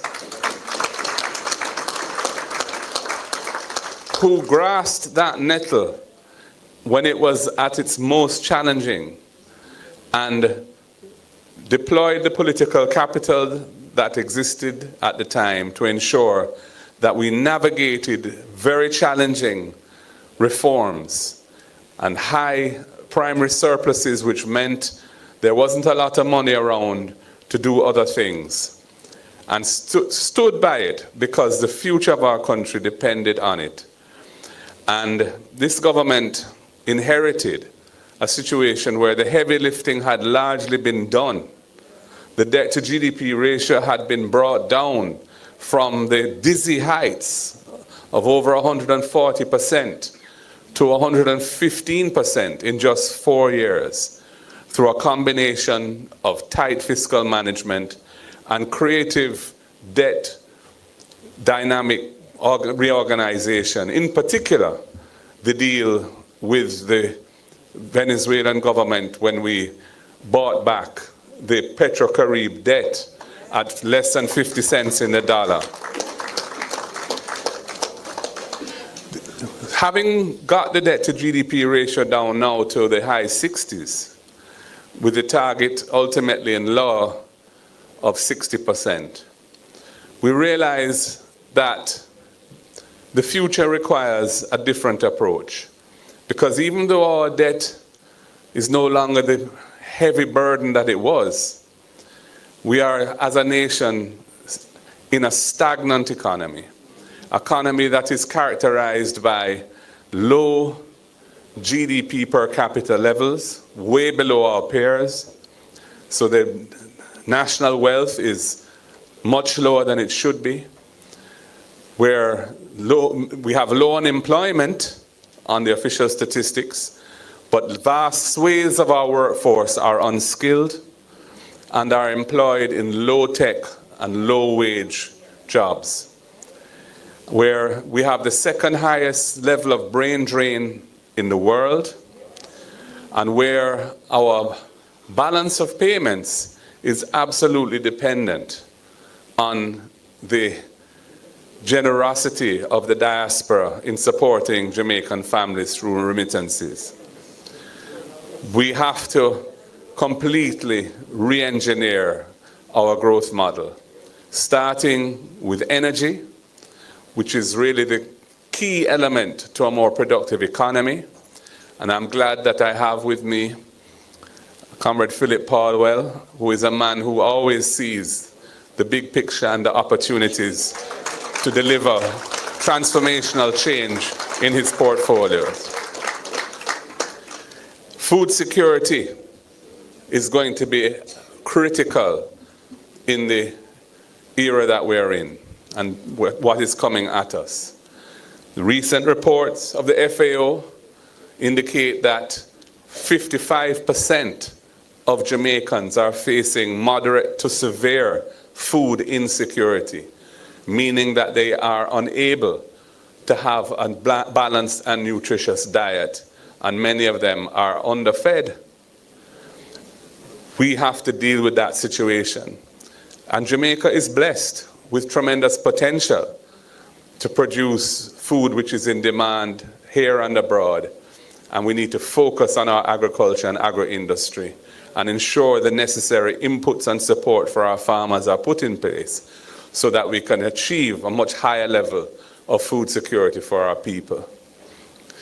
The education and health sectors are both characterized by a sense of crisis. Comrade Patterson outlined the situation in the healthcare sector, where if you have to interact with a public health facility and you need to be admitted, you are in a very perilous situation where you could be facing protracted delays in very uncomfortable conditions. And even though you may eventually get a bed, though there's no guarantee, when you have to deal with the costs of the diagnostic tests, because the equipment is largely not working in the public hospitals and this is being outsourced, and you have to purchase all the various medical inputs at tremendous costs, you realize that to be poor is really a crime in this country because of what our people have to go through.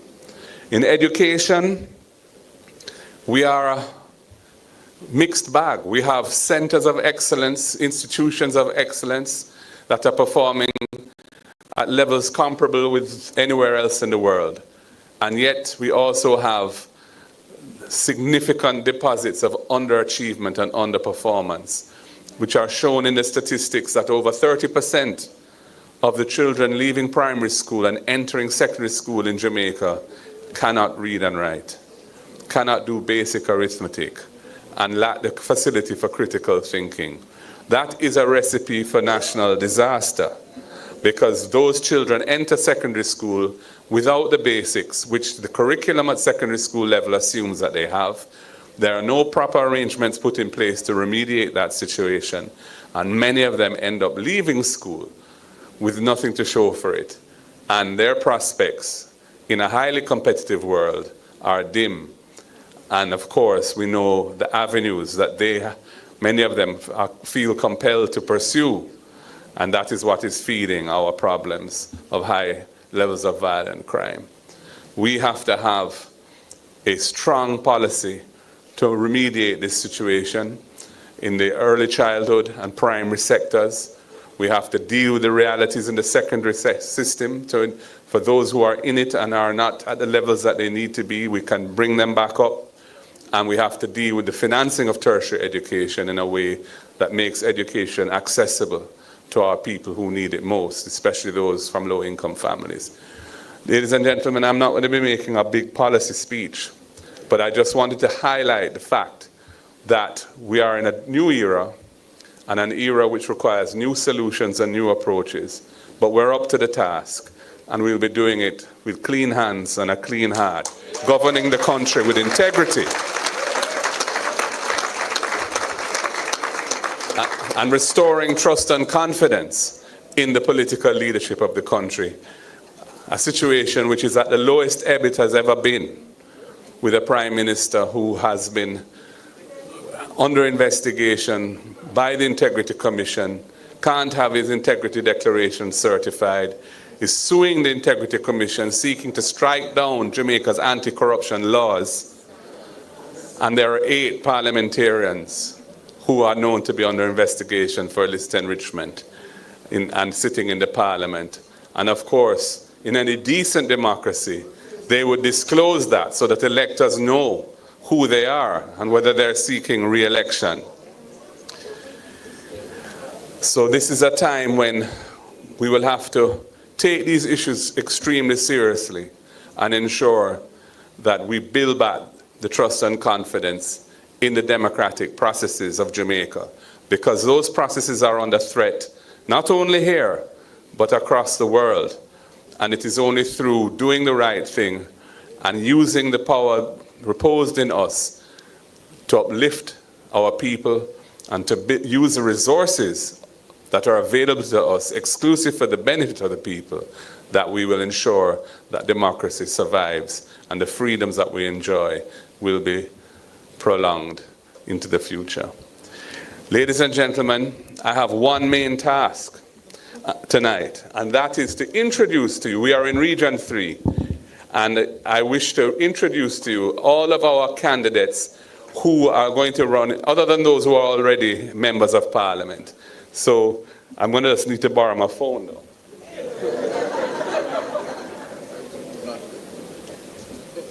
To ensure I don't leave anyone out, I have a list. And when I call their names, I'm going to ask them please to come up and to just stand on the lower level, so that when everyone is gathered, then Comrade Patterson and I will stand up behind and we'll have a nice photo opportunity.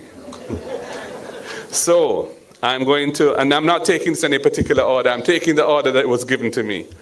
So the first candidate that I will call to stand right here is an attorney at law, graduate of Kingston College and the University of the West Indies, a man who has acquitted himself well at the criminal bar and has proven himself to be a formidable candidate in the constituency of East Rural St. Andrew. I call on Comrade Patrick Peterkin to come forth and stand right there, Patrick.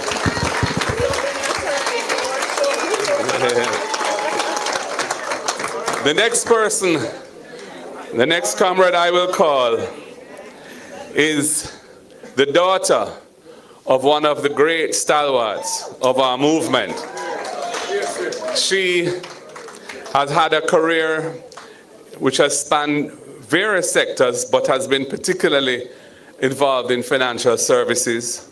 She is a very principled person and committed to serving people with a sense of love. And I believe that when she becomes the Member of Parliament for Eastern St. Andrew, she will be transforming that constituency and bring it to a better place.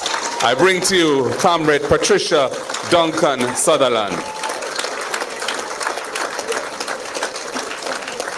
Our next candidate is also an attorney at law, and she is the daughter of another luminary of the People's National Party. The sheriff is here, and his daughter is in town. And she is taking on the task of challenging for the seat where I live and vote, Northeast St. Andrew, a seat which we haven't won for a long time, but where she's facing an opponent who is near the departure lounge than anywhere else. And she's bringing to it incredible energy and is getting tremendous support. And I call on Comrade Stacey Knight to join us on the platform.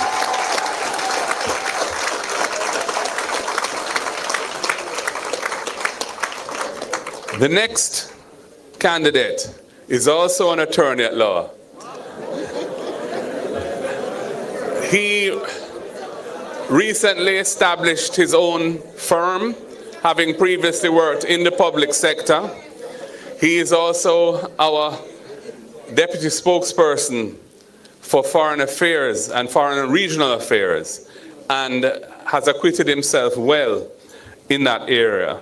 He has taken on another challenging seat, North Central St. Andrew, and he's bringing a fresh approach to a seat where the incumbent has been there for longer than any of us cares to remember. But he will not be running back, and so it represents a tremendous, as far as we know, so it represents a tremendous opportunity to bring a new change there. And I know that Christopher Henry is up to the task.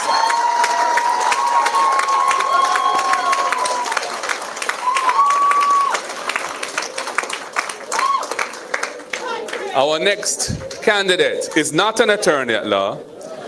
She is a development specialist with a great interest in community development, women's affairs, and agriculture. She grew up in rural Jamaica, but she has taken on the task of bringing home Northwest St. Andrew for the People's National Party. And she's doing it with a zeal and fervor which I think has her opponents on the back foot and wondering what has happened to them. And we're very happy with what we're seeing there, and we're looking forward to her doing extremely well and bringing it home. And I speak of no other than Comrade Ethne Miller Simpson.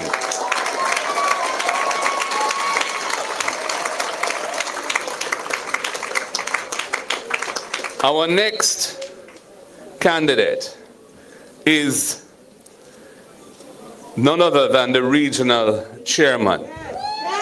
And he is a businessman who has built a remarkable business, providing services, labor and other services, and also in the health field. He's pioneering a new business to bring more cost-effective medication and procedures to Jamaica for the benefit of less well-off persons. He has a great experience in land resettlement and upliftment of communities that have been traditionally underserved, and was very involved in the program that delivered those 58,000 titles which we spoke about. Comrade Pete, and I'm bringing you Comrade Dennis Gordon, East Central St. Andrew.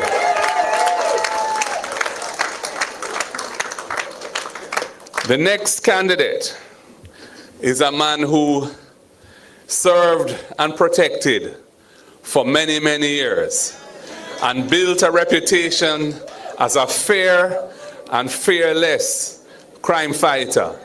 A man who also was able to build tremendous relationships with the people in the communities that he served as a police officer, and is highly regarded in the force today. And I bring to you Steve McGregor for Central Kingston.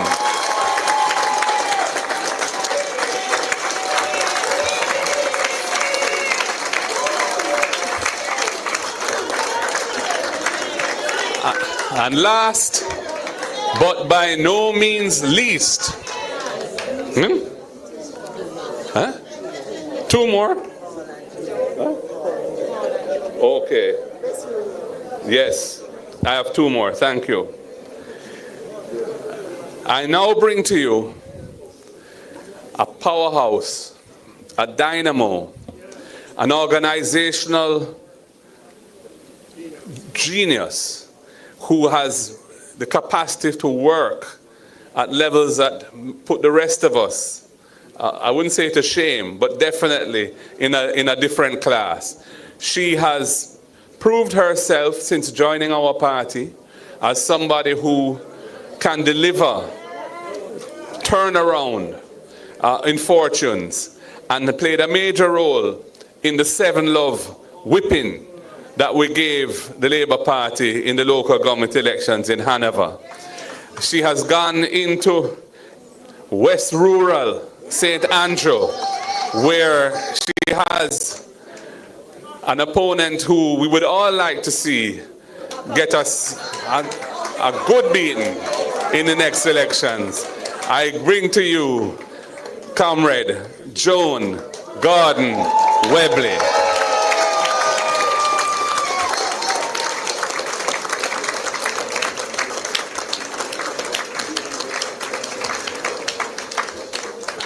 And you can see we have a decent gender balance up here. And we put a lot of effort in, encouraged by our president of the women's movement and others to make sure that happened. And last but not least, we have a seasoned politician, a man who has won a seat before which many thought we could never win. A man who has served in government in the same program dealing with land settlement and community upliftment for underprivileged areas, where he acquitted himself with aplomb. A former footballer and cricketer of distinction, and a man who hails from the great constituency of South St. Andrew, which I have the privilege to represent now, but who is going to be taken home, back home to the People's National Party, no other seat than West Central St. Andrew, which has a long tradition of being in the column of the People's National Party, and where we see the opportunity to restore that tradition again. I bring to you Comrade Paul Buchanan. So comrades, there you have it. These are our candidates other than the ones who are already in Parliament. Myself, Comrade Philip, Comrade Tony, Comrade Angela, and who else? Comrade Julian. Thank you very much. So at this point, I would just say, let us gather behind Comrade PJ. No?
We don't have time come.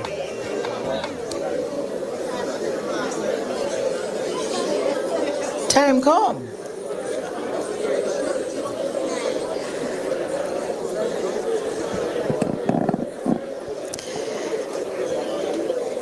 I have to say, this evening has been impressive. We have a true visionary and stalwart in former party leader PJ Patterson, who without a doubt set the record straight. The Fresh Prince did his thing. And then we heard from our party leader. Can't call him the new kid on the block, but he will be fresh out of the blocks when that trumpet is called. And as he says, will take over the reins of the new government. We saw the candidates in front of you, and I'm sure you now feel, you thought before, but now you know and you feel that your future is in good hands with this slate of candidates that we have presented today. And comrades, let me tell you, today we have shared the proceedings not only amongst ourselves in the room. We had it on BOJ TV, we had it on DigiPlay, we had it on Flow, so you can believe that this is going to be a circuit that the comrade chairman of the Outreach Commission will continue across the other regions. So keep looking out, keep supporting, keep watching, and understand when we say, time come and we are ready. Comrades, time come and we are ready. And the party leader gave you a charge. each and every one of us in here can play a role in ensuring that we are victorious in the next general elections. So whether you want to work on a small team, a big team, you want to just work in your community, for those of you who want to do it behind the scenes, there is always a role to play. Just put up your hand, let us know, and of course you will be engaged. Now, I'm not about to drag out the proceedings, but just to say, we are very, very appreciative of the support. And for those of you who are here and look around and see that the room is full, we know that we have a message that is resonating. Time come. Let the trumpets play. Let the trumpets play. Jamaican people want better. It coming like stormy weather. So, tonight we are reminded that our chairman of Region 3, Mr. Dennis Gordon, made this happen. And we want to thank you for your steadfast leadership. To Mr. Ludlow, Lloyd Renix, Heather Robinson, Dallas Campbell, or esteemed members of Parliament, senators, former Vice President Damian Crawford, your presence here is more than symbolic. It is a declaration that we are not alone in this fight for truth, for legacy, and for the future of Jamaica. Tonight we're reminded that history may be misquoted, but it can never be rewritten. The truth, like a river, may bend but never break. It flows through generations, nourishing the roots of our identity and the branches of our aspirations. Our candidates who continue to stand firm in the service of the people, the Region 3 outreach leadership who work tirelessly to mobilize and engage, we say thank you. Thanks to our decorators whose work transformed the space into a fitting occasion and venue for tonight's proceedings. To BOJ TV, Portmore TV, Love TV, Flow, and DigiPlay for ensuring that our message reached far and wide, and most importantly, beyond these walls. To the sound team for amplifying the voices of truth and justice. To Summit House for hosting us and providing a platform for such an important conversation. Steve Ashley, again Heather Robinson, Carl Blake, Dennis Gordon, Carrie-Ann Erskine, and the rest of the team, Marlon and his bar team, for your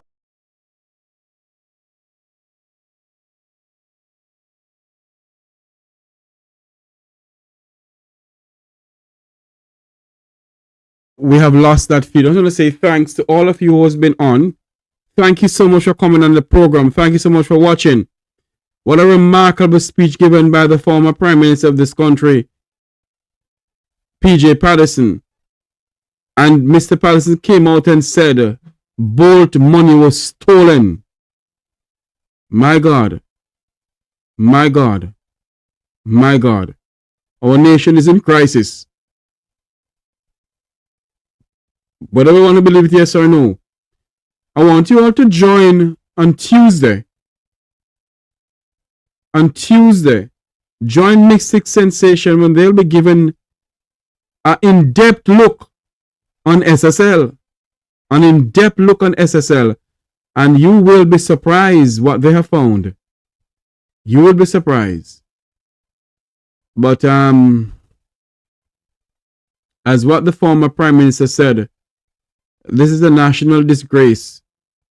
You don't hear nothing from the people who invest taxpayers' money into SSL.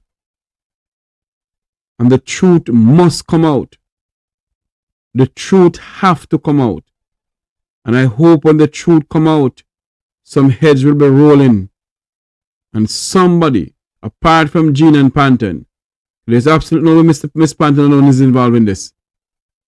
Absolutely no way. But you know,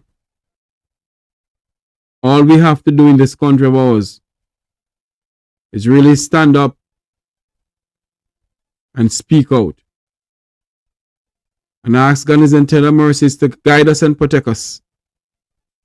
Because we, as Jamaicans, must stand for this country. We do not want to do it tomorrow and in some distant future. We have to do it for today. Today is the time that we must do it. And we, the people, must do it.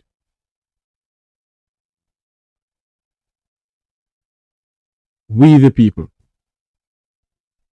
We, the people. My fellow Jamaicans, for far too long, our people have been robbed of their hard-earned money.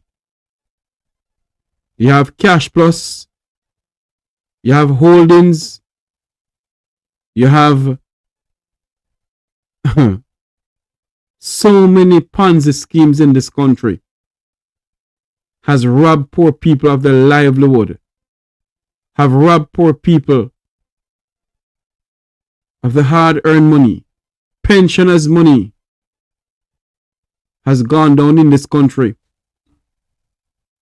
by political parties and political leaders of this nation. Many of us on this platform will come and run up our mouth and we don't listen. We don't listen and we don't do researches. But because of our party, we decide to denigrate each other and call each other's name. Because what? Many of us has never feel or see a loved one cry, can't hardly pay their rent or pay their mortgage, can hardly buy food. Many of us in this country don't even know what it's like to have your loved ones lose something. But yet we come on social media, we bash each other because in the name of politics. Well, my prayer and my hope that someone from the effluence of society will be dragged before the court and justice must be done. The owners of SSL must be dragged back to Jamaica and they must face the music. If there's a music to be faced, they must drag back to Jamaica and they must face the music.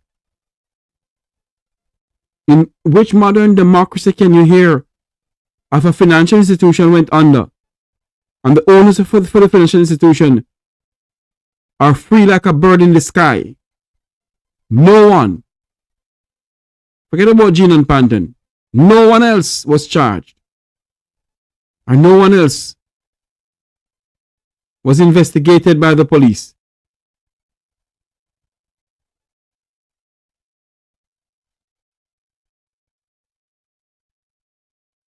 No one else. A young man who has represented this country well. A young man who went out on the track and let Jamaica and Jamaicans be proud. Tonight, or from last year into tonight, has lost over $2 billion from his own countrymen. $2 billion. Members of the Banana Board, Jamaicans who put in the money into housing trusts and the NIS, $2 billion of that money has gone down the drain too. And you hear nothing, absolutely nothing from the leaders of this country. But yet you have Jamaicans coming on social media, cussing each other, all in the name of politics and politicians. Huh? All in the name of politics and politicians. When will we stand for this country? When will we put this country first? When we as Jamaicans will put Jamaica first and not a political party. When will we? When will we?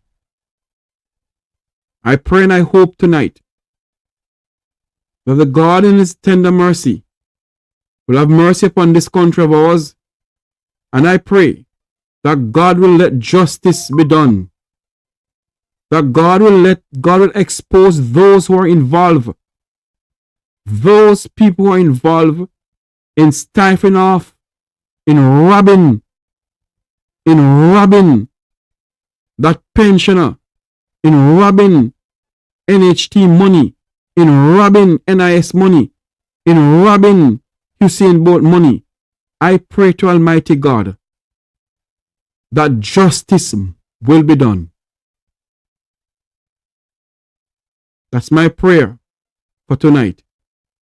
And I pray that God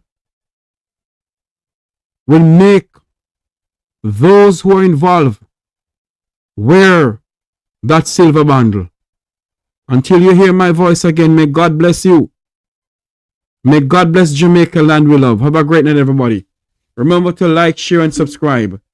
And for one thing in our lives, for one thing you can remember, please put God first. Please put this country first. Not a PNP or a JLP. Put Jamaica first. Good night, everybody.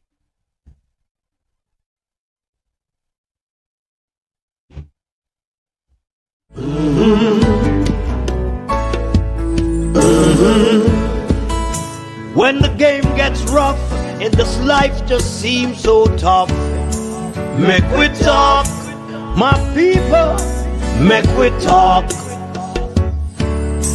When this town becomes an ugly place, don't let it erase the smile from your face. Make we talk, people, make we talk. Conversation is the key, a guiding light for you and me. Spark a talk and you will see. Conflict solver A to Z. World leaders master the art of self-defense just by talk. So people, make we talk. Hey, we're living in a world that on ourselves we must depend. Make we talk, people. It is strength. Make we reason. Make we talk. If we see corruption in any shape or form, we're going to highlight it. Make we talk. Jeffrey Tavares represents yard and broad and the entire diaspora. As long as it affects the life of our nation, uncover the truth, make we reason, make we talk. And we don't care about no vumva viva va, no upper echelon, nobody is not above the law. As long as it now help Jamaica, make we talk. Make we talk. Unity is strength. Make we reason. Make we talk. If we see corruption in any shape or form, we're going to highlight it. Make we talk. Jeffrey Tavares represents yard and broad and the entire diaspora. As long as it affects the life of our nation, uncover the truth, make we reason, make we talk. And we don't care about no vumva viva va, no upper echelon, nobody is not above the law. As long as it now help Jamaica, make we talk. Make we talk. Unity is strength. Make we reason. Make we talk. If we see corruption in any shape or form, we're going to highlight it. Make we talk. Jeffrey Tavares represents yard and broad and the entire diaspora. As long as it affects the life of our nation, uncover the truth, make we reason, make we talk. And we don't care about no vumva viva va, no upper echelon, nobody is not above the law. As long as it now help Jamaica, make we talk. Make we talk. Unity is strength. Make we reason. Make we talk. If we see corruption in any shape or form, we're going to highlight it. Make we talk. Jeffrey Tavares represent yard and broad and the entire diaspora. As long as it affect the life of our nation, uncover the truth, make we reason, make we talk. And we don't care about no vumva viva va, no upper echelon, nobody is not above the law. As long as it now help Jamaica, make we talk. Make we talk. Unity is strength. Make we reason. Make we talk. If we see corruption in any shape or form, we're going to highlight it. Make we talk. Jeffrey Tavares represent yard and broad and the entire diaspora. As long as it affect the life of our nation, uncover the truth, make we reason, make we talk. And we don't care about no vumva viva va, no upper echelon, nobody is not above the law. As long as it now help Jamaica, make we talk. Make we talk. Unity is strength. Make we reason. Make we talk. If we see corruption in any shape or form, we're going to highlight it. Make we talk. Jeffrey Tavares represent yard and broad and the entire diaspora. As long as it affect the life of our nation, uncover the truth, make we reason, make we talk. And we don't care about no vumva viva va, no upper echelon, nobody is not above the law. As long as it now help Jamaica, make we talk. Make we talk. Unity is strength. Make we reason. Make we talk. If we see corruption in any shape or form, we're going to highlight it. Make we talk. Jeffrey Tavares represent yard and broad and the entire diaspora. As long as it affect the life of our nation, uncover the truth, make we reason, make we talk. And we don't care about no vumva viva va, no upper echelon, nobody is not above the law. As long as it now help Jamaica, make we talk. Make we talk. Unity is strength. Make we reason. Make we talk. If we see corruption in any shape or form, we're going to highlight it. Make we talk. Jeffrey Tavares represent yard and broad and the entire diaspora.